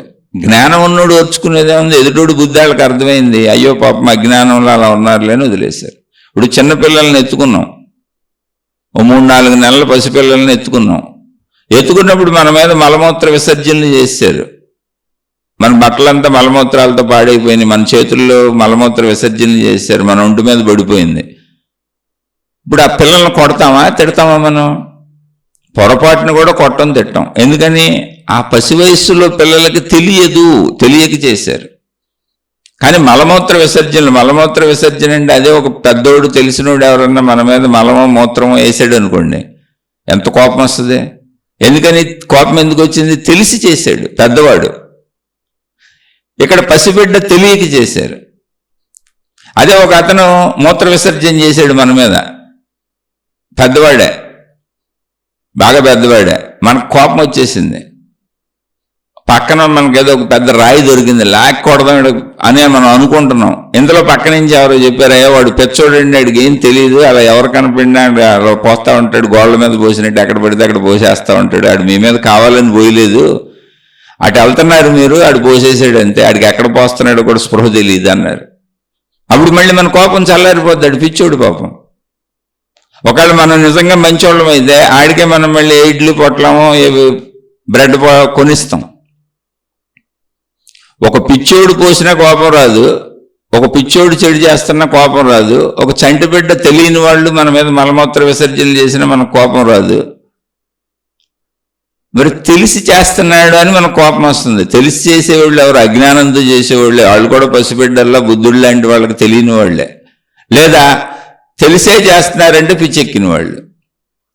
అజ్ఞానంలో తెలియని చిన్నవాళ్ళైనా అయి ఉండాలి, లేదా తెలిసినటువంటి మూర్ఖులు పిచ్చోళ్ళైనా అయి ఉండాలి. లేకపోతే ఇతరులకు హాని ఎందుకు చేస్తారు? ఇతరులను ఏ మాటతో కానీ, చేష్టతో కానీ, పనితో కానీ, మోసం కానీ, డబ్బు పరంగా కానీ, ఏ పరంగా అయినా ఇతరులను చిన్న కష్టానికి గురి చేసినది మాటతో అయినా సరే. అయితే తెలియని అజ్ఞానంలో ఉన్న పసివాళ్ళు అయి ఉండాలి. అంటే శరీరాలు పెరిగి ఉండొచ్చు, ఇతరులను బాధ పెట్టకూడదని తెలియకపోయి ఉండొచ్చు, లేదా అన్నీ తెలిసిన మూర్ఖులు అయి ఉండాలి, పిచ్చోళ్ళు అయి ఉండాలి. ఈ 2 స్థితుల్లోనూ జ్ఞానం తెలిసినటువంటి బుద్ధుడు లాంటి వాళ్ళకి, జ్ఞానం కలిగిన వాళ్ళకి నవ్వు వస్తుంది, అదే తప్ప కోపం రాదు. మూర్ఖులు పిచ్చోళ్ళు అయితే నవ్వు వస్తుంది, చిన్నపిల్లలు అయితే పాపం అయ్యో చిన్నపిల్లలు తెలియదని జాలేస్తుంది. అందుకని మనం మోసం చేసుకునే ప్రక్రియ మనలోనే ఉంది. వాళ్ళు ఎలా అన్నారు, వీళ్ళు ఎలా అన్నారు, ఇదేంటి అదేంటి ఎగిరెగిరి పడుతుంటాం. అంటే మన అదుపు మనకు రాలేదు, మన మనసు అదుపు మనకు రాలేదు, మన అహంకార అదుపు మనకు రాలేదు, మన ఆశలు, కోరికలు, అత్యాశలు అదుపు మనకు రాలేదు, మనలో ధన పిపాస పోలేదు, మనలో కీర్తి పిపాస పోలేదు, మనలో సుఖ పిపాస పోలేదు. అది తీవ్రంగా మన మీద దాడి చేసేసి మనలో విషయాసక్తుల పిపాస పోలేదు. ఇవన్నీ కలిపి తీవ్రంగా మన మీద దాడి చేసేసి అవన్నీ తెలుసుకో, అవన్నీ పొంది, అవన్నీ తెచ్చుకో, ఎట్టగొట్ట తెచ్చుకో, లాక్కు, వాళ్ళని బాధ పెట్టు, వాళ్ళని కష్టపెట్టు, వాళ్ళని ఇబ్బంది పెట్టు, అవసరమైతే చంపే, ఏం పర్వాలేదు అంటుంది. ఆ ప్రాసెస్లోనే ఎవరో ఇంకొకళ్ళు మన మీదకి ఇలాగే వస్తున్నారు. మనం ఇతరుల మీదకి ఎలా వెళ్తున్నామో వాళ్ళు మన మీదకి అలాగే వస్తున్నారు. నీవు కానివన్నీ అసలు తీసుకోబాక. నేను అన్నా సరే, నువ్వు అది కాదుగా. ఇప్పుడు నేను చెడ్డోడు అన్నారనుకోండి, నువ్వు నిజంగా చెడ్డోడు కాదు, బాధపడబాక. నిన్ను దొంగ అన్నారనుకోండి, నువ్వు నిజంగా దొంగతనం చేయలేదనుకో, బాధపడబాక. నిన్ను వ్యభిచారి అన్నారు, నిజంగా వ్యభిచారం చేయలేదు, బాధపడబాక. నువ్వు కానిది ఏదైనా అసలు నువ్వు ఎందుకు తీసుకుంటున్నావు, అన్నీ ఎందుకు తీసేసుకుంటున్నావు అంటే అవసరం లేని కూడా. అసలు మనం అన్నీ ఎందుకు తీసుకుంటున్నాం తెలుసా? అవసరం లేనివి కూడా విషయాసక్తితో ఊరికినే తెలుసుకొని తీసుకోవటం అలవాటు చేసుకున్నాం. మనకు అవసరం లేదు. పొద్దున్నే న్యూస్ పేపర్లో పక్కింటి వాళ్ళ వార్తలు, ఎదురింటి వాళ్ళ వార్తలు, తెలిసిన వాళ్ళందరూ వార్తలు, ప్రపంచంలో ఏ మూలన్నా ఫోనులు చేసుకుని మరి వార్తలు ఒకళ్ళకొకళ్ళు అందించుకోవటం, ఇవన్నీ నీకు ఉపయోగమా? ఉపయోగం లేదు. ఉపయోగం లేని విషయాలనే అన్నిటిని తీసుకోవటం, స్వీకరించడం అలవాటు చేసుకున్నావు. అందుకని ఊరికనే ఎవరేమన్నా తీసేసుకుంటున్నావు, నన్నే అనేసారు అనుకోని. అసలు నిన్ను అనక్కర్లే, నీ వెంక చూస్తే చాలు, నన్ను ఏదో చూసేస్తున్నారనే భావన వచ్చేసింది. అలా ప్రతిదానికి స్పందించడం మొదలుపెట్టేసావు. నీ మీద నీకు అదుక్కుపోయింది. కాబట్టి నిన్ను నువ్వు బాగా మోసం చేసుకుంటున్నావు. నీలో ఒక స్థిరతను పెంచుకో, అహంకారం తీసేయి. నాలాంటి మనుషులే అందరూ అనుకుంటే అహం అంతమైపోయింది అంతే. అది నువ్వేం పెద్ద ఆధ్యాత్మిక జ్ఞానానికి కూడా వెళ్ళిపోక్కర్లే, ఆత్మజ్ఞానం తెలుసుకోక్కర్లే, ఏదో పెద్ద మహర్షులు యోగుల్లాగా ఫోజులు కొట్టు మొహాలు పెట్టక్కర్లే. ఎవరో సింపుల్ అందరూ నాలాంటి మనుషులే అనుకో. అది అనుకోవటం కూడా ఎక్కడికో ప్రపంచం అంతా తిరగక్కర్లే. నీ ఇంట్లో అనుకో, నీ భార్య, నీ పిల్లలు, నీ వాళ్ళు, నీ భర్త, నీ తల్లిదండ్రులు, నీ అన్నదమ్ములు, నీ అక్క చెల్లెళ్ళు, అందరూ నాలాంటి వాళ్ళే. ఓకే, వదిలే. ఇప్పుడు నీ అహంకారం లేదు, ఆగిపోయింది. ఏమంటే నేను అలా అనుకుంటే మరి ఎదుటోళ్ళు అందరూ నా మీద దాడులు చేసేస్తారు కదండి. ఎదుటోళ్ళు దాడులు ఏం చేస్తారయ్యా? ఇంట్లో వాళ్ళు నేను చంపేరుగా, మాటలేగా. వదిలే, వదిలేలే మాటలన్నీ. నువ్వు కానప్పుడే వదిలే. నువ్వైతే సరి చేసుకో. నువ్వు తాగుబోతువైతే తాగుడు మానేయడానికి ప్రయత్నించు, లేదా తాగుబోతున్న నిజాన్ని అంగీకరించు. నువ్వు తిరుగుబోతువైతే తిరుగుడు మానేయడానికి ప్రయత్నించు, లేదా తిరుగుబోతు అన్న నిజాన్ని అంగీకరించు. నిజమైతే అంగీకరించు, అబద్ధమైతే స్వీకరించుకో. నిజాన్ని అంగీకరించు, చెడైతే మార్చుకునే ప్రయత్నం చేయి. మార్చుకోలేకపోతే అంగీకరించాలి, బతికే. అది సత్యమే కదా వాళ్ళందే. సత్య స్వీకరణ ఎప్పుడు వస్తుందో అహం అంతమైపోద్ది. అదే బుద్ధత్వం.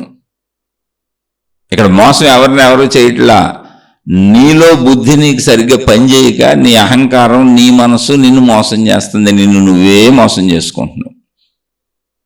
మోసం ఎవరిని చేయట్లా. పరిశీలించి చూడండి. ఇలాంటి సంఘటనలు ఎన్నో ఉంటాయి. మోసపోయాను ఏమీ లేదు.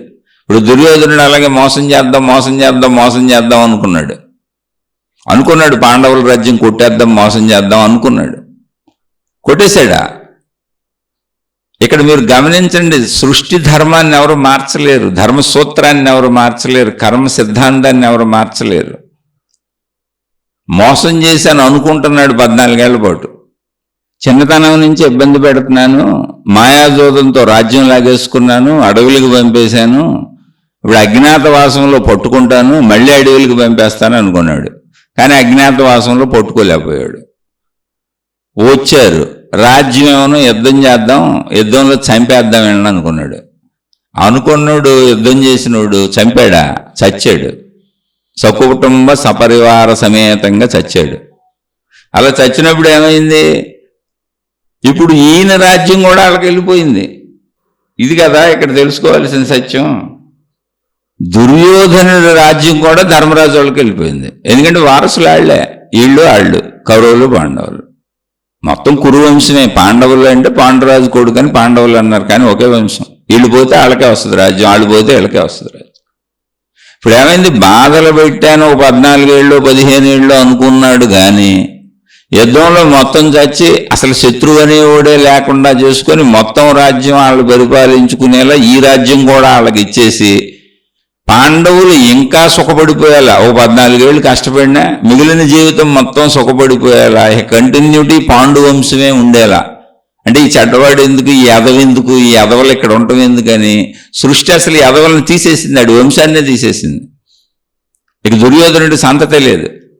అలా తీసి పారేసి మంచి వాళ్ళదే ఇక్కడ సాగాలని సృష్టి నిర్ణయించి, అందుకని సృష్టి శక్తి ముందు తప్పించుకోలేమని చెబుతున్నాం. మళ్ళీ అలానే కర్మ సిద్ధాంతం ఎవరు చేసుకుందా? దుర్యోధనుడు చేసుకుందా.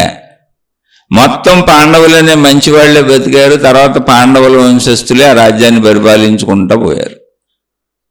జీవితకాలాలు వాళ్ళకే ఇదైపోయింది. కొంతకాలం వాళ్ళు బాధపడినట్టు కనిపించింది, కానీ నిజంగా ఆలోచిస్తే మంచివాడు అసలు బాధపడ్డు. పాండవులు ఎక్కడున్నా హాయిగానే గడిపారు, భిక్షాటంలోనూ హాయిగానే గడిపారు, ఎక్కడున్నా హాయిగానే గడిపారు. ఎందుకంటే మంచివాళ్ళు. ఒకవేళ వాళ్ళకి నిజమైన ఇబ్బందులు వచ్చినాయి, అప్పుడు దైవ సహాయం ఉంది. కృష్ణ భగవానుడు అనేటువంటి ఆయన ఉన్నాడు. అంటే ఏంటి? దైవ సహాయం అందుతుంది. దైవ సహాయం అంటే దేవుడు, నేచరు, ప్రకృతి, విశ్వం, విశ్వశక్తి, ప్రాణశక్తి, ఆత్మశక్తి అన్నీ ఒకటే. అది అందించింది. వాళ్ళు సంతృప్తిగానే ఉన్నారు. మంచోడికి రాజభోగమైన ఒకటే, చెట్టు కింద పడుకున్న ఒకటే, వాళ్ళ కింద తిని పడుకుంటారు. మంచోళ్ళు రాజ్యం చేస్తున్నారు కాబట్టి తర్వాత వాళ్ళ పరిపాలనలో ప్రజలందరూ హాయిగా బతికారు. ఎప్పటికీ అదే నిలబడుతుంది ఇక్కడ. ఎందుకని? సృష్టి శక్తి మొత్తం ఒకటే, అది మంచి వైపే సాగుద్ది. అయితే శరీర భావనలు, విడి భావనలో మనం చెడు వైపు మన తీసుకెళ్ళి దుర్యోధనుడు తనను తాను మోసం చేసుకొని తనను తానే చంపుకున్నట్టుగా మన కర్మ మనమే తయారు చేసుకుంటున్నాం. మోసం చేసేవాడు బయట ఎక్కడ లేడు. ఓర్చుకున్నోడు ఎప్పుడు ఓడిపోయినోడు అసలు కాదు. మోసం చేసినోడు ఎప్పుడు గెలిచినోడు కాదు. అందుకే మరి ఈ మహాభారతాలు, ఈ రామాయణాలు, కథలు ఎందుకు చెప్పారు, మనకు ఎందుకు అందించారు అంటే ఈ నీతి తెలుసుకో. ఇక్కడ సృష్టి శక్తిని దాటి ఎవరు వెళ్ళలేరు, కర్మ సిద్ధాంతాన్ని దాటి ఎవరు వెళ్ళలేరు. అది తాత్కాలికంగా అలా అనిపించవచ్చు. డబల్ త్రిబులై తిరిగి వచ్చింది పాండవులకి.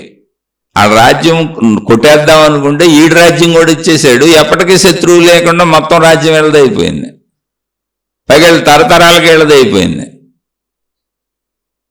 అది అంతంతా రెట్టింపులే వచ్చేసింది వీళ్ళకి. ఇది ఇక్కడ ఎవరిని మోసం చేస్తున్నారు? దుర్యోధనుడు పాండవులను మోసం చేశాడా? మోసం చేసినట్టు కనబడుతున్న చరిత్రలో వాడే మోసం చేసుకొని, వాడి చావు వాడే తెచ్చుకొని, వాడే కాదు వాడిని సపోర్ట్ చేసిన వాళ్ళందరూ కూడా చచ్చిపోయారు. అంటే ఏంటి? ఇప్పుడు ఎవరైనా ఒకళ్ళు మోసం చేస్తుంటే ఇంట్లో కుటుంబ సభ్యులు కానీ, భార్య భర్త ఎవరైనా కానీ, కుటుంబ సభ్యులు కానీ, బయట స్నేహితులు కానీ మోసానికి సహకరించిన వాళ్ళందరూ కూడా నష్టపోతారు. ఆ కర్మాన్ని అనుభవిస్తూనే ఉంటారు. అదే కర్మ సిద్ధాంతం. అదే మహాభారతం చెప్పింది. మహాభారతం సాక్ష్యం అది. దుర్యోధనుడిని ఎంతమంది అనుసరించారో అంతమంది పోయారు. రావణాసురుడిని ఎంతమంది అనుసరించారో, ఎంతమంది రావణాసురుడు తరపున వచ్చి రావణాసురుడి రైటే అని, అంటే ఆ మోసాన్ని అవునని దాన్ని సమర్థించి శ్రీరామచంద్రుడితో యుద్ధాలు చేశారు, అందరూ చచ్చారు. రావణాసురుడు మోసమే చేద్దాం అనుకున్నాడు, కుదరలేదుగా. అంటే కుదరదు అసలు. ఇక్కడ మోసం కుదరదు. మోసపోయాను అని అనుకోబాకండి, అంతకంతే వచ్చింది. అది 100 రూపాయలు పోయినాయి అని అనుకుంటే నీకు అది తిరిగి 400, 500, 1000 రూపాయలు అది నీ సృష్టి తెచ్చి నీ జేబులో పెడుతుంది.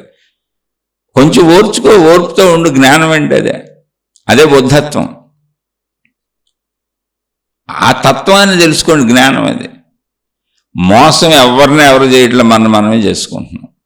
దానికి సాక్ష్యాలే చరిత్రలో అన్ని మతాలలో చెప్పబడిన ధర్మ గ్రంథాలు దీన్ని చెబుతున్నాయి.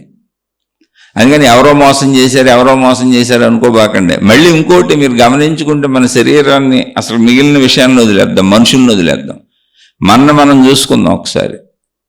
ప్రతి చిన్నదానికి బాధపడిపోతున్నాం, ప్రతి చిన్నదానికి దుఃఖపడిపోతున్నాం, ప్రతి చిన్నదానికి భయపడిపోతున్నాం, ప్రతి చిన్నదానికి కంగారు పడిపోతున్నాం, ప్రతి చిన్నదానికి ఆదుర్ద పడిపోతున్నాం, ప్రతి చిన్నదానికి అలసడికి ఆందోళనకు లోనైపోతున్నాం. అంటే మన తెలివి మనకు అనుకూలంగా పనిచేస్తుందా? మనలో ఉన్న ఇంటెలిజెన్స్ మనకు అనుకూలంగా పనిచేస్తుందా? మనలో ఉన్న శక్తి మనకు అనుకూలంగా పనిచేస్తుందా, వ్యతిరేకంగా పనిచేస్తుందా?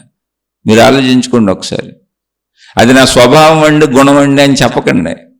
మీలో ఉన్న తెలివి, మీలో ఉన్న శక్తి, మీలో ఉన్న ప్రజ్ఞ మీకు ఎప్పుడు హాయిని, ఆనందాన్ని, సంతోషాన్ని, ధైర్యాన్ని ఇవ్వాలి. దాన్ని మీరు అలా తయారు చేసుకోవాలి. మిమ్మల్ని మీరే మోసం చేసుకొని పరిస్థితులు అలా ఉన్నాయండి, మా నాన్న అలాంటోడండి, మా అమ్మ అలాంటిదండి, మా ఆయన అలాంటోడండి, మా ఆవిడ అలాంటిదండి, పక్కింటోళ్ళు అలాంటి వాళ్ళండి, ఎదురింటోళ్ళు ఎలాంటి వాళ్ళండి, నా జీవితంలో జరిగిన సంఘటనలు ఎలాంటివి అండి అని మీకు మీరు సింపథైజ్డ్ వాక్యాలు చెప్పుకోబాకండి, ఎవరికి చెప్పబాకండి, సమర్థించుకోబాకండి. డైరెక్ట్గా స్ట్రైట్గా చూడండి. మీ శక్తి మీకు హాయిని ఆనందాన్ని ఇవ్వాలా, మీ శక్తి మిమ్మల్ని దుఃఖపెట్టి బాధపెట్టి కష్టపెట్టాలి. ఇప్పుడు ఎదుటోళ్ళు నిజంగానే ఇబ్బంది పెట్టారు, ఓకే, అప్పుడు మీ శక్తి మీకు ఏమని చెప్పాలి? వాళ్ళు మూర్ఖులు, వాళ్ళు దొంగలు, వాళ్ళు చెడ్డవాళ్ళు నిన్ను ఇబ్బంది పెట్టారు, నువ్వెందుకు దాన్ని తీసుకొని బాధపడతావు? నువ్వు హాయిగా ఉండి సుఖంగా ఉండి. ఇప్పుడు బాధపడితే శరీరం అంతా అల్లకల్లోలం అయిపోద్ది, మనసంతా అల్లకల్లోలం అయిపోద్ది, ఏ పని సరిగ్గా చేయలేకపోతాం. ఈ బాధ ఉన్నన్నాళ్ళు మనం ఏది మళ్ళీ సాధించలేం, చేయలేం, దుర్భరంగా గడపాల్సి వస్తుంది, బోళ్ళు కోల్పోతాం. బాధ ఎందుకు, హుషారుగా బతికేద్దాం, దాన్ని అక్కడికి వదిలేద్దామని కదా మన శక్తి మనకు చెప్పాలి. అది మన శక్తే కదా, మనలో ఉన్న శక్తి మనకు మేలు కదా చేయాలి. కోపం వస్తుంది, ఈర్ష్య వస్తుంది, అసూయ వస్తుంది, ద్వేషం వస్తుంది, పగ వస్తుంది, ప్రతీకారం వస్తుంది, వీటన్నిటి వల్ల మనం నష్టపోతున్నాం కదా. మనలో శక్తి అలా పనిచేస్తుంది ఏంటి? మనలో శక్తే మన మోసం చేస్తుంది, మనకు మనమే మోసం చేసుకుంటున్నాం. అందుకని మనలో జ్ఞానాన్ని మేలుకొల్పుకొని శక్తిని మనకు అనుకూలంగా తయారు చేసుకోవాలి.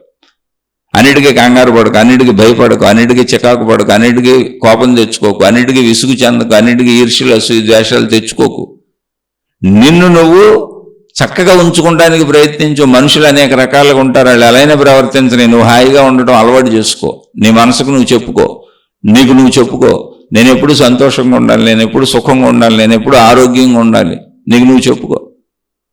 ఇప్పుడు కొంతమంది ఎప్పుడు మాకు ఇష్టమైనయే తింటామంటారు, ఇష్టం లేకపోతే మేము తినలేమంటారు, ఊబకాయాలు వచ్చేస్తాయి, అనేక రకాల జబ్బులు వచ్చేస్తాయి. షుగర్ పేషెంట్లు స్వీట్లు తింటూ ఉంటారు, బీపీ పేషెంట్లు ఉప్పు కారాలు తింటూ ఉంటారు. ఏది తినకూడదు అనేటువంటి అనారోగ్యాలు వస్తాయి, అవన్నీ తినేస్తూ ఉంటారు, అనారోగ్యాలు పెంచుకుంటుంటారు. మేము ఉండలేకపోతున్నాం అంటూ ఉంటారు. ఇప్పుడు నీకు నువ్వు హాని చేసుకుంటున్నావా, మేలు చేసుకుంటున్నావా? నువ్వు మూర్ఖుడువా, మూర్ఖురాలువా, నువ్వు జ్ఞానం కలిగిన వ్యక్తివా? నీ శక్తి నీకు సహకరిస్తుందా, నిన్ను నష్టపరుస్తుందా? ఇప్పుడు మోసం ఎవరు చేశారు నిన్ను?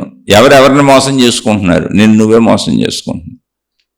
నువ్వు నీ ఆరోగ్యానికి తగ్గట్టు తినాలి కదా, ఆరోగ్యంగా ఉండాలి కదా, నువ్వు ఆరోగ్యానికి సరిపోయినంత ఎక్సర్సైజ్ చేసుకోవాలి కదా, నువ్వు సుఖంగా నిద్రపెట్టాలి, కష్టపడి పనిచేసి హాయిగా సమస్యలన్నీ వదిలేసి ఆనందంగా సంతృప్తిగా నిద్రపోవాలి కదా. సంపూర్ణంగా ఒక 8 గంటల నిద్ర నీకు కావాలి కదా. శరీరానికి అవసరమైన పోషక పదార్థాలు నీకు నువ్వే ఇచ్చుకోవాలి కదా. నువ్వే నీకు నచ్చినవి తిని నీ శరీరాన్ని పాడు చేసుకొని నీకు అనారోగ్యాలు తెచ్చుకొని నీకు నిద్రలేనంత కోరికలు పెంచుకొని, ఈర్ష్యలు పెంచుకొని, అసూయలు పెంచుకొని, ద్వేషాలు పెంచుకొని, ఆశలు అత్యాశలు దురాశలు పెంచుకొని, పోలికలు వేసుకొని నిద్రపడతలేదంటే నీకు నువ్వే హాని చేసుకుంటున్నావు కదా. నిద్రపట్టిన వాళ్ళందరూ వాళ్ళే హాని చేసుకునేవాళ్ళు, చేసుకున్నారు కనుకనే నిద్రపడతలా. అనారోగ్యాలు వచ్చిన వాళ్ళందరూ వాళ్ళే హాని చేసుకున్నవాళ్ళు. ఇలా దుఃఖాలు, బాధలు, కష్టాలు కొని తెచ్చుకొని మాకు ఇవి ఉన్నవని వాటిని బొట్టుగా ఎలాడుతూ తిరుగుతున్న వాళ్ళందరూ వాళ్ళే హాని చేసుకున్నారు.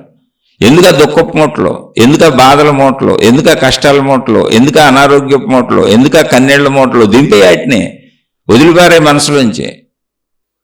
వదిలిపారేమని మీకేంటంటే మీరు చెప్పేశారు, వదలటం అంత తేలిక అని మీరు అనొచ్చు, అనిపించవచ్చు. ఆ వదలలేకపోవడమే నువ్వు నీకు చేసుకుంటున్న మోసం. ఏడాళ్ళు మోసం చేస్తున్నారని తెలిసినా నేను వదలలేనండి అంటే అది నువ్వు నీకు చేసుకుంటున్న మోసం. నిజంగా జరిగిన ఒక సంఘటన గుర్తొచ్చింది, అనేక శీర్షికల్లో చెప్పిందే ఇది, మళ్ళీ చెప్తున్నా ఇక్కడ. ఒక అతను చిన్నతనం నుంచి చక్కగా చదువుకున్నాడు, ఇంట్లో వాళ్ళు బాగా చదివించారు, మంచి సాఫ్ట్వేర్ ఇంజనీర్ అయ్యాడు. ఇది రియల్గా జరిగింది, అయితే ఒక 20-25 ఏళ్ల వెనక విషయం ఇది. బెంగళూరులో మంచి జాబ్ వచ్చింది, చక్కగా మంచి సంబంధం, మంచి అమ్మాయిని పెళ్లి చేశారు, చక్కగా బెంగళూరు తీసుకెళ్ళిపోయాడు, ఇద్దరు కాపురం పెట్టుకున్నారు, హాయిగా జాబ్కి వెళ్తున్నాడు, వస్తున్నాడు, శుభ్రంగా ఉన్నారు. ఇతని స్నేహితుడు ఒక అతను, అంటే ఇతనితో పాటు చదువుకున్న వాళ్ళల్లో స్నేహితుల్లో ఒక అతను ఇతనికి ఫోన్ చేసి, అరే నాకు కూడా ఏదైనా ఉద్యోగం చూడరా, నేను బెంగళూరు వస్తాను, నాకు ఇక్కడ ఏం దొరకట్లేదు, ట్రై చేస్తున్నాను అన్నాడు. అతనికి ఏదో కొంచెం తక్కువ మార్కులు రావటమో, సరిగ్గా చదవకపోవటమో సంథింగ్ జరిగింది, ఉద్యోగం రాలే. ఇంకా అయ్యో అదేంట్రా వచ్చాయి, నువ్వు మా స్నేహితుడు కదా, నేను ఏదన్నా మా కంపెనీలోనే ట్రై చేస్తాను, లేకపోతే బయట ట్రై చేసుకోవచ్చు, బెంగళూరులో చాలా ఉంటాయి, వచ్చామన్నాడు. వెళ్ళాడు అతను, ఆ స్నేహితుడు. ఎక్కడ ఉండాలి ఇప్పుడు ఆ స్నేహితుడు అంటే ఇంట్లోనే పెట్టుకున్నాడు. మా ఇంట్లోనే ఉంటారా, ప్రాబ్లం ఏముంది, ట్రై చేసుకుంటా ఉండు, నేను కూడా ట్రై చేస్తానన్నాడు. అలా కొన్ని నెలలు వాళ్ళ ఇంట్లో ఉన్నాడు అతను.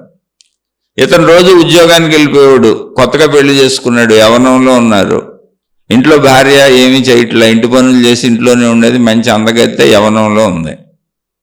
జస్ట్ కొత్తగా పెళ్లి చేసుకున్నారు అంతే, ఒక 6 నెలలు అయ్యి ఉంటుంది, ఇంకా పిల్లలకి ఎవరు లేరు. ఇతను ఆఫీస్కి వెళ్ళిపోయాడు, తర్వాత స్లోగా కబుర్లు చెప్పుకోవటం మొదలు పెట్టారు.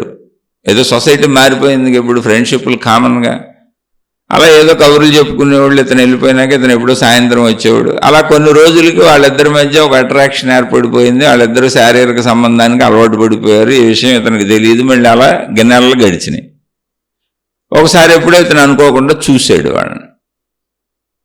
చూసి నా భార్య నన్ను మోసం చేసింది, నా స్నేహితుడు నన్ను మోసం చేశాడు అనే భావాన్ని తట్టుకోలేక సూసైడ్ చేసుకొని చచ్చిపోయాడు. నెంబర్ 1 సాఫ్ట్వేర్ ఇంజనీర్, లక్షల్లో సంపాదిస్తున్నాడు. కానీ ఆ బాధని తట్టుకోలేక, వాళ్ళు నన్ను మోసం చేశారన్న బాధను తట్టుకోలేక సూసైడ్ చేసి చచ్చిపోయాడు అతనే.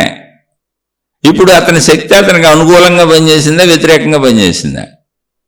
అతనికి వ్యతిరేకంగా పనిచేసింది. అతని శక్తి అతన్ని మోసం చేసింది, అతని ఆలోచన అతన్ని మోసం చేసింది, అతని మనసే అతన్ని మోసం చేసింది. కానీ దానికి పెట్టిన పేరేంటో తెలుసా? మనం నా భార్యని ఎంతో నమ్మాను, నా స్నేహితుడిని ఎంతో నమ్మాను. అదే జ్ఞానం అంటే. ఎంతో నమ్మటం ఏంటి? ఓకే, నమ్మావు, అందులో తప్పే ఉంది, పెట్టుకున్నావు, వాళ్ళు తప్పు చేశారు, ఇప్పుడు వాళ్ళని వదిలేస్తే సరిపోయేదిగా. వాళ్ళని వదిలే, వాళ్ళిద్దరిని చక్కగా నీ బతుకు నువ్వు బతుకు, లక్షల ఉద్యోగం ఉంది, నువ్వు ఇంకో పెళ్లి చేసుకోవచ్చు.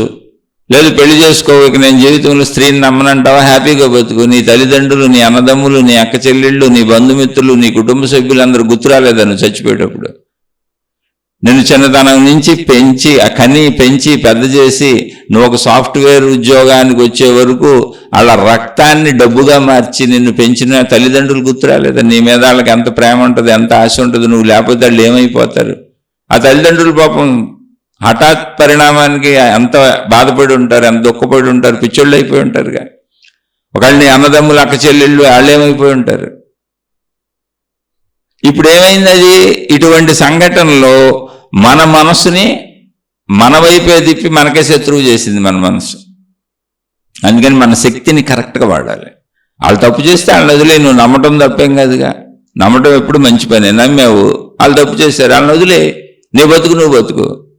4 రోజులు బాధపడతావు, తర్వాత బతికాయి, మామూలుగా బతికాయి. తక్కువ వీలైతే నీకు ఇష్టం ఉండి ఇంకో అమ్మాయిని పెళ్లి చేసుకో.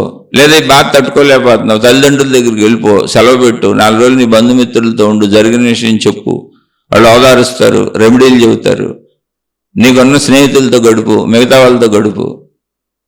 ఎందుకు చచ్చిపోయావు అంటే ఇది సీక్రెట్గా ఉంచాలనుకున్నావు, రహస్యంగా ఉంచాలనుకున్నావు, నీకేదో అవమానం వచ్చేసింది అనుకున్నావు, అవమానాలు పాలైపోతాను అనుకున్నావు, నీకు నువ్వే బోళ్ళు చెప్పేసుకున్నావు, అందుకని నిన్ను చంపేసుకున్నావు.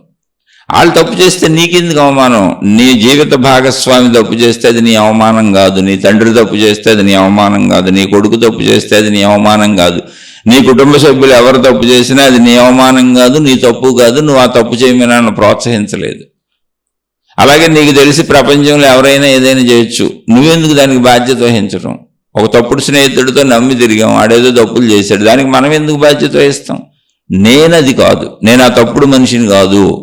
అందుకే బుద్ధుడికి కోపం రావట్లా. బుద్ధుడికి కరెక్ట్గా తానెవరో తనకు తెలుసు. ఎవరు ఎన్నన్నా తనలో ఆ చెడు లక్షణాలు లేవు, అందుకని కోపం రాదు. పాండవులకి దుర్యోధనుడి యొక్క తత్వము తెలుసు, పాండవులకు వాళ్ళ యొక్క గుణములు, వాళ్ళ మంచితనం వాళ్ళకి తెలుసు, వాళ్ళకి ధర్మంగా ఉండాలని తెలుసు. అందుకని వాళ్ళు ఎప్పుడూ తప్పు చేయరు, వాళ్ళ గురించి వాళ్ళకి తెలుసు. అలా అని వాళ్ళు దుర్యోధనుడిని అంతం చేయాలని కూడా అనుకోలే. ఎదురు తిరిగిపోయిన దుర్యోధనుడి మీద దాడి చేద్దామని వాళ్ళు అనుకోలే పాండవులు. అసలు బుద్ధుడు ఎవరి మీద దాడి చేయలే, ఒక మాట కూడా ఎవరినేమనలా. అలాగే పాండవులు ఏమన్నా యుద్ధం చెయ్యక తప్పదో అనేటువంటి రూల్ పెట్టింది దుర్యోధనుడు. వాడు చావు వాడే తెచ్చుకున్నాడు. వీళ్ళు అది కూడా పెట్టలే. యుద్ధం ఎందుకు చేశారండి, ఎందుకు చంపారండి అని మీకు అనిపించవచ్చు, అడగొచ్చు మీరు. కాదు, యుద్ధం అసలు వీళ్ళు చేయమన్నారు. మేము యుద్ధం చేయము, పోనీ 5 ఊళ్ళు ఇవ్వండి చాలు, 5 ఊళ్ళు పరిపాలించుకు బతుకుతాం అన్నారు.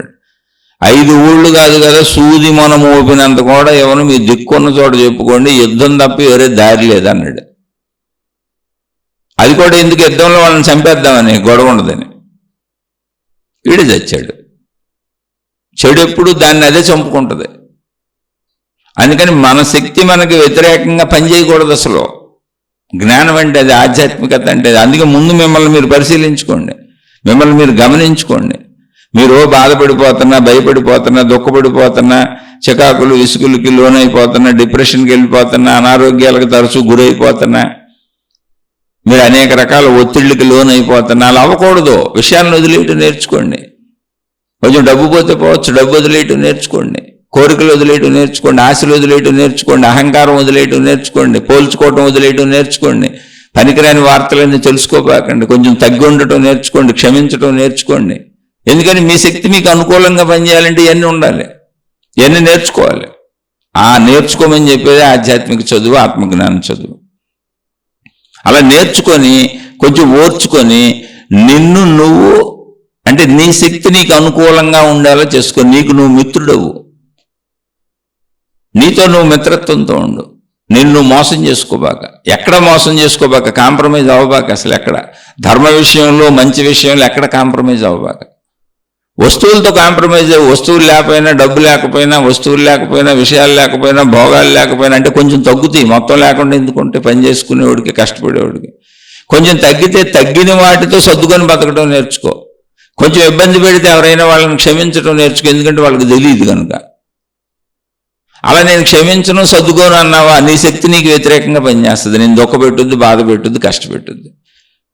నువ్వు నీకు మిత్రుడు అవ్వాలంటే బయట అందరినీ క్షమించడం నేర్చుకో, సర్దుకోవడం నేర్చుకో, ఉన్నాటితో సర్దుకో, ఉన్నంతలో హ్యాపీగా బతుకు, సంతృప్తిగా బతుకు. అప్పుడు నువ్వు నీకు మిత్రుడుగా ఉంటావు, నీ శక్తి నీకు మిత్రత్వంతో పనిచేస్తుంది. ముందు నిన్ను నువ్వు మోసం చేసుకోకుండా నువ్వు నీకు మిత్రుడైతే అప్పుడు బయట నిన్ను ఎవరు మోసం చేస్తున్నారు, ఎవరు మోసం చేయట్లేదు అనే విషయాలు నీకే ఆటోమేటిక్గా అర్థమైపోతాయి. ఎందుకంటే బుద్ధుడిని బయట మోసం చేసేవాళ్ళు ఎవరూ లేరు. బుద్ధుడు మెడ మీద కత్తి పెట్టి అంగుళీమాలుడు అనేటువంటి వ్యక్తి చంపేస్తానన్నాడు. బుద్ధుడు చిరునవ్వు నవ్వి చంపుకో అన్నాడు. అదేంటంటే చంపేస్తే అట్టాకు మన కూడా అట్ట అంటే ఓర్చుకోవాలని మీరు అనొచ్చు. కాదు, నా గురించి నేను తెలిసినప్పుడు సృష్టి తత్వము, సృష్టి జ్ఞానము, సృష్టి సిద్ధాంతము, విశ్వశక్తి గురించిన కర్మ సిద్ధాంతము అర్థమైనప్పుడు, అనంత ఆత్మశక్తి ఎరుక కలిగినప్పుడు జరగవలసిందే జరిగి తీరుతుందన్న స్థిర దృఢ నిర్ణయం వస్తుంది. అప్పుడు వీడెవడు చంపేవాడు, వాడు చంపైనా మరణం ఎలాగో చంపేస్తుంది, సృష్టి ఎలాగో చంపేస్తుంది. ఆ చంపడం అనేది వీడి కత్తితో ఉందా, అనారోగ్యంతో ఉందా, వృద్ధాప్యంతో ఉందా, హార్ట్ అటాక్తో ఉందా, కిడ్నీ ఫెయిల్యూర్తో ఉందా, ఓ దొంగలు వచ్చి పొడిసేయటంతో ఉందా, యాక్సిడెంటుల్లో ఉందా, సృష్టి అలా పెట్టిందా అలా జరుగుద్ది అంతే. కానీ సృష్టి చంపేస్తుంది, అది కామనం. కాబట్టి ఆ తత్వం తెలిసి బుద్ధుడికి చిరునవ్వు వచ్చింది. నీ కత్తిని అన్ని ఎక్కడ చంపగలదరా, సృష్టి చంపుద్ది అంతే. ఎందుకని సృష్టి పుట్టుకిచ్చింది. కాబట్టి చావు అంటే నాకు భయం లేదు. ఎందుకు భయం లేదంటే అసలు పుట్టుక కూడా నాది కాదు, ఈ శరీరం కూడా నాది కాదు, సృష్టించింది. ఈ శరీరానికి అవసరమైన అన్నీ సృష్టించింది. ఒకవేళ నాది అని నేను అనుకోవాలి అంటే సృష్టిలో సృష్టించిన శరీరంతో, సృష్టి శక్తితో సృష్టిలోనే ఉన్నాను కనుక నేను కూడా ఆ శక్తినే, నేను సృష్టినే, నేను ఆ శక్తినే. కనుక నాకు జనన మరణాలు లేవు, అసలు అవి శరీరానికి ఉన్నాయి. అలా అనుకోవాలి. అలా అనుకొని బుద్ధుడు నవ్వుకున్నాడు. అంత జ్ఞానం దాకా పెరుగుతారా పెరగరా ఆ తర్వాత విషయం. ఆత్మజ్ఞానం చదువు, ఆధ్యాత్మిక చదువు అలా ముందుకు వెళ్తూ ఉంటుంది. కానీ కనీసం మీకు మీరు మేలు చేసుకోండి. ఎవరైనా మిమ్మల్ని ఏమన్నా అంటే బాధపడబాకండి, దుఃఖపడబాకండి, కష్టపడబాకండి, వాళ్ళని క్షమించేయండి. ఒకవేళ అన్న దాంట్లో నిజం ఉంటే ఆ గుణాలు మార్చుకునే ప్రయత్నం చేయండి. మార్చుకొని నేను స్వచ్ఛతతో జీవిస్తున్నానని మీకు మీరు మిత్రుడు అవ్వండి, మీకు మీరు శత్రువు అవ్వకండి. ఎవరో మిమ్మల్ని బాధ పెట్టకూడదు, ఎవరి వల్ల మీకు బాధ అసలు కలగకూడదు. ఏదో విషయాసక్తులు ఊహించుకొని, పోలికలు పోల్చుకొని, ఈర్ష్యాసూయులతో మీరు బాధపడకూడదు, ఇతరులకు హాని చేయకూడదు. అవి సత్య లక్షణాలు కాదు, మంచి లక్షణాలు కాదు. మీకు మీరు మిత్రుడు అవ్వటం అంటే మీకున్న దాంతో, మీకున్న వనరులతో, మీ ప్రయత్నాలతో. ప్రయత్నాలు ఆత్మని అసలు చెప్పలేదు, సుఖపడొద్దని అసలు చెప్పలేదు, కుటుంబం వద్దని అసలు చెప్పలేదు, సంసార జీవితం వద్దని అసలు చెప్పలేదు, పిల్లలు వద్దని అసలు చెప్పలేదు, తల్లిదండ్రులు వద్దని అసలు చెప్పలేదు, దేన్ని వదలేయమని అసలు చెప్పలేదు. అన్నీ ఉంచుకో, అన్నీ పొందు, అన్నీ అనుభవించు, అన్నీ హాయిగా జీవించు, మంచిగా ధర్మంగా నీకున్న వాటితో, నీకున్న వారితో సంతోషంగా ఉండు, సుఖంగా ఉండు, హాయిగా ఉండు. లేని వాటిని అసలు తలుచుకోకు. ప్రపంచంలో ఎన్ని ఉన్నాయో చూస్తే నీ దగ్గర ఏమి లేవో తెలుస్తూ ఉంటుంది. నీకు లేనివి ఎందుకు చూస్తున్నావు, అసలు ఎందుకు తెలుసుకుంటున్నావు? ఇవి నా దగ్గర లేవని. ఉన్నాటిని చూసుకోవచ్చు, ఇవి నా దగ్గర ఉన్నాయని. ఉన్న వాటిని గుర్తించటం, నా శక్తి నాకు మేలు చేయటం, నేను నాకు మేలు చేసుకోవటం, ఇవన్నీ నాకు ఉన్నాయి. లేని వాటిని గుర్తించటం, నా దగ్గర ఏమి లేవో గుర్తించటం, నాకేమి లోట్లు ఉన్నాయో గుర్తించడం, నేను నాకు హాని చేసుకోవటం, నేను నాకు మిత్రుడిని కాదు, నేను నాకు శత్రువు అయ్యా, నన్ను నేనే మోసం చేసుకుంటున్నాను. కానీ నిన్ను నువ్వు మోసం చేసుకోబాక, ఉన్న వాటిని గుర్తించు, ఉన్నవారిని గుర్తించు, చక్కగా దాంతో హ్యాపీగా ఉండు. లేదండి ఉన్నవాళ్లే కుటుంబ సభ్యులు పీడించుకు తింటున్నారండి అంటావా, అది కూడా తీసుకోబాక, పక్క వాళ్ళకి తీసుకోకు.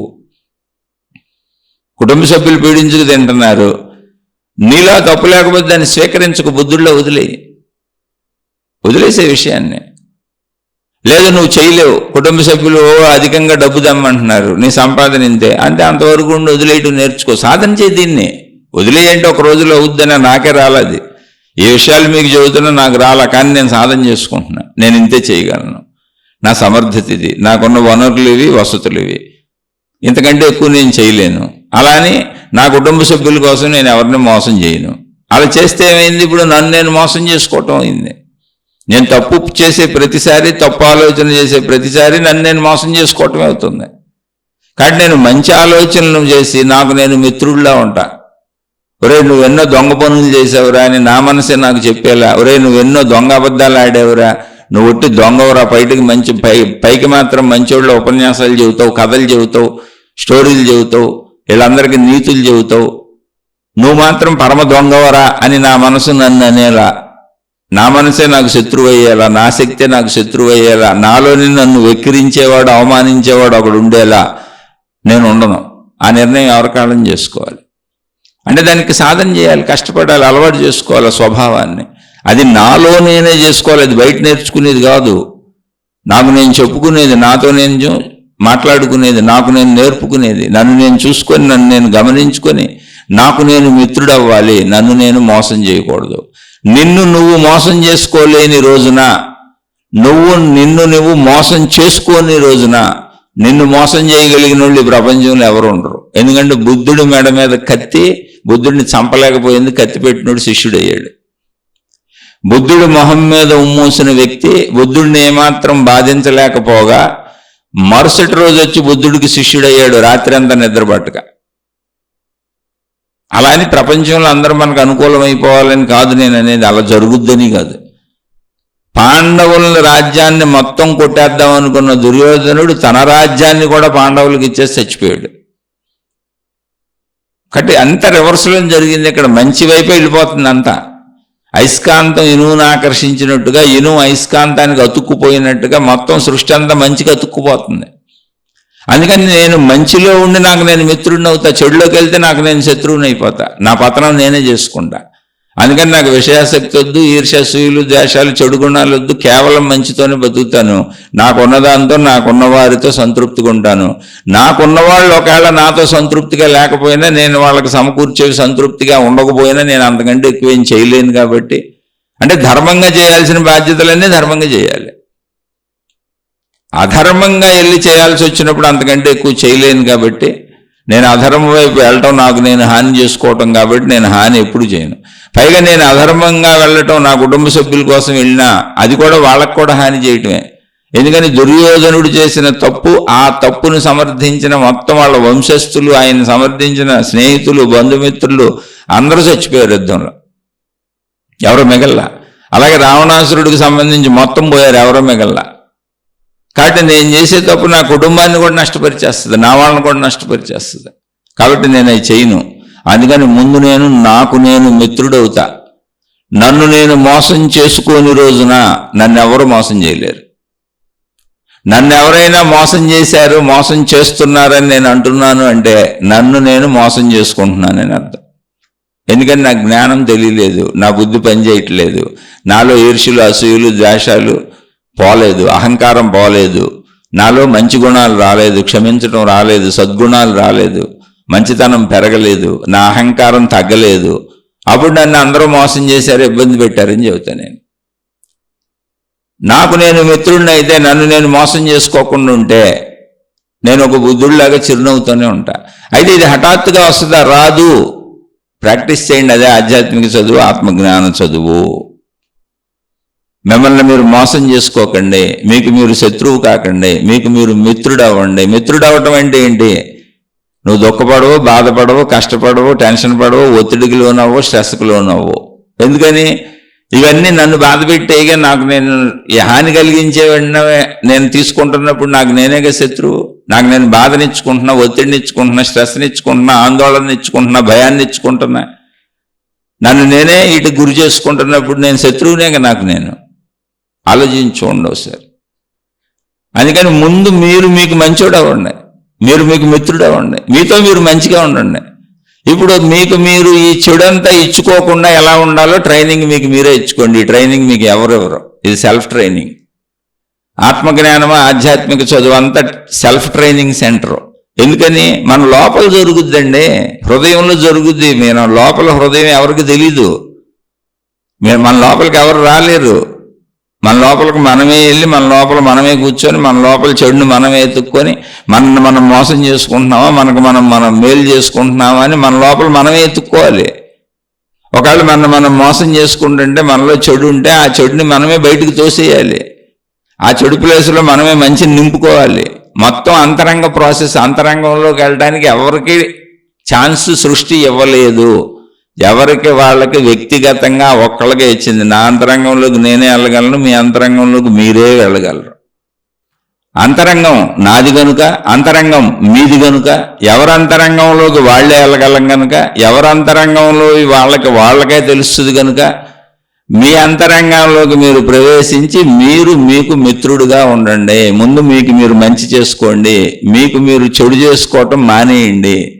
మీరు దుఃఖపడటం మానేయండి, బాధపడటం మానేయండి, భయపడటం మానేయండి, మీరు అనవసరంగా ఆదుర్ద పడటం మానేయండి, కంగారు పడటం మానేయండి, అన్నీ మానేయండి. ఎలా మానేయాలో కూర్చొని సాధన చేసుకోండి, ధ్యానంలో చూసుకోండి, కాసేపు కూర్చోండి ప్రశాంతంగా. ఎలా మానేయాలని అడగండి. మీరే ఏడ్చేది మీరేగా, ఏడవటం ఆపాల్సింది మీరే. ఎలా ఆపాలని అడగద్దు. ఇంతకు ముందు ఏడవలేదుగా, ఇప్పుడే ఏడుపు వచ్చింది, ఎప్పుడూ ఏడవట్లేదుగా. అందుకని పరిశీలించుకోండి. ఎటువంటి భావాలను తీసుకుంటే నేను చెడుకి వెళ్తున్నాను, ఎటువంటి భావాలను తీసుకుంటే నేను మంచికి వెళ్తున్నాను, అలా పరిశీలించుకొని భావ స్థిరత చేసుకొని మీలో మీరు ముందు మీతో మీరు మంచిగా ఉండండి. మీకు మీరు మిత్రుడు అవ్వండి. మిమ్మల్ని మీరు మోసం చేసుకోబాకండి. మిమ్మల్ని మీరు మోసం చేసుకోని రోజున, మళ్ళీ చెప్పిందే అనేక సార్లు తిప్పి చెబుతున్నా, మిమ్మల్ని బయట మోసం చేయగలిగిన వాళ్ళు ఎవరో ఉండరు ప్రపంచంలో. అదే మహాత్ముల చరిత్రలో. వాళ్ళే మహాత్ములు. వాళ్ళు తమను తాము మోసం చేసుకోలేదు, వాళ్ళు ఇతరులను మోసం చేయలేదు, ఇతరులు కూడా ఎవరు వాళ్ళని మోసం చేయలేకపోయారు. అదే సృష్టి. ఒక మంచిని ఎప్పటికీ ఎవరు నశింప చేయలేరు. ఇక్కడ శాశ్వతమైనది మంచి మాత్రమే. ఆ మంచే జ్ఞానం, ఆ మంచే సృష్టి శక్తి, ఆ మంచే విశ్వశక్తి, ఆ మంచే ప్రకృతి శక్తి, ఆ మంచే అనంత ఆత్మశక్తి, మనలో ఉన్న ప్రాణశక్తి. ముందు మీకు మీరు మిత్రుడైతే ఆటోమేటిక్గా అన్నీ తెలుస్తాయి. కాబట్టి మిమ్మల్ని మీరు మోసం చేసుకోకండి. ఆలోచించి చూడండి. ఇదే ఆధ్యాత్మిక చదువు, ఇదే ఆత్మజ్ఞాన చదువు. అర్థమైతే ఆచరించుకోండి. అర్థమయ్యి ఆచరిస్తున్న వాళ్ళకి ఏమైనా సందేహాలు వస్తే తప్పకుండా ప్రశ్నల రూపంలో అడగండి, మళ్ళీ మాట్లాడే ప్రయత్నం చేసుకుందాం. ఇది జస్ట్ విశ్లేషణ. ఎందరో మహాత్ములు అందించినటువంటి ఎంతో జ్ఞాన సంపదలోంచి కొంత ఏరుకొని ఆ వైపు ప్రయాణిద్దాం అనుకుంటున్న ఒక ఆధ్యాత్మిక చదువు విద్యార్థిగా, ఆత్మజ్ఞాన చదువు విద్యార్థిగా నేను చదువుకుంటూ మీతో పంచుకుంటున్నా. ఇందులో విద్యార్థులుగా సాగదలిచిన వాళ్ళందరూ మీకు అర్థమైన విషయాలను కామెంట్ల రూపంలో పెట్టండి. మీకున్న సందేహాలను ప్రశ్నల రూపంలో అడిగే ప్రయత్నం చేయండి. మళ్ళీ విశ్లేషించుకుందాం, మళ్ళీ చదువుకుందాం. ఈ క్లాసులు వీలున్నప్పుడు ఇలా ఆధ్యాత్మిక చదువు క్లాసులు, వీలున్నప్పుడు ఇలా ఆత్మజ్ఞాన చదువు క్లాసులు చెప్పుకుంటూ చదువుకుంటూ ముందుకు సాగుదాం. శుభమస్తు. మీకు మీ కుటుంబ సభ్యులకు మేలు చేకూరుగాక. మరలా మరొక కొత్త శీర్షికతో కలుసుకుందాం.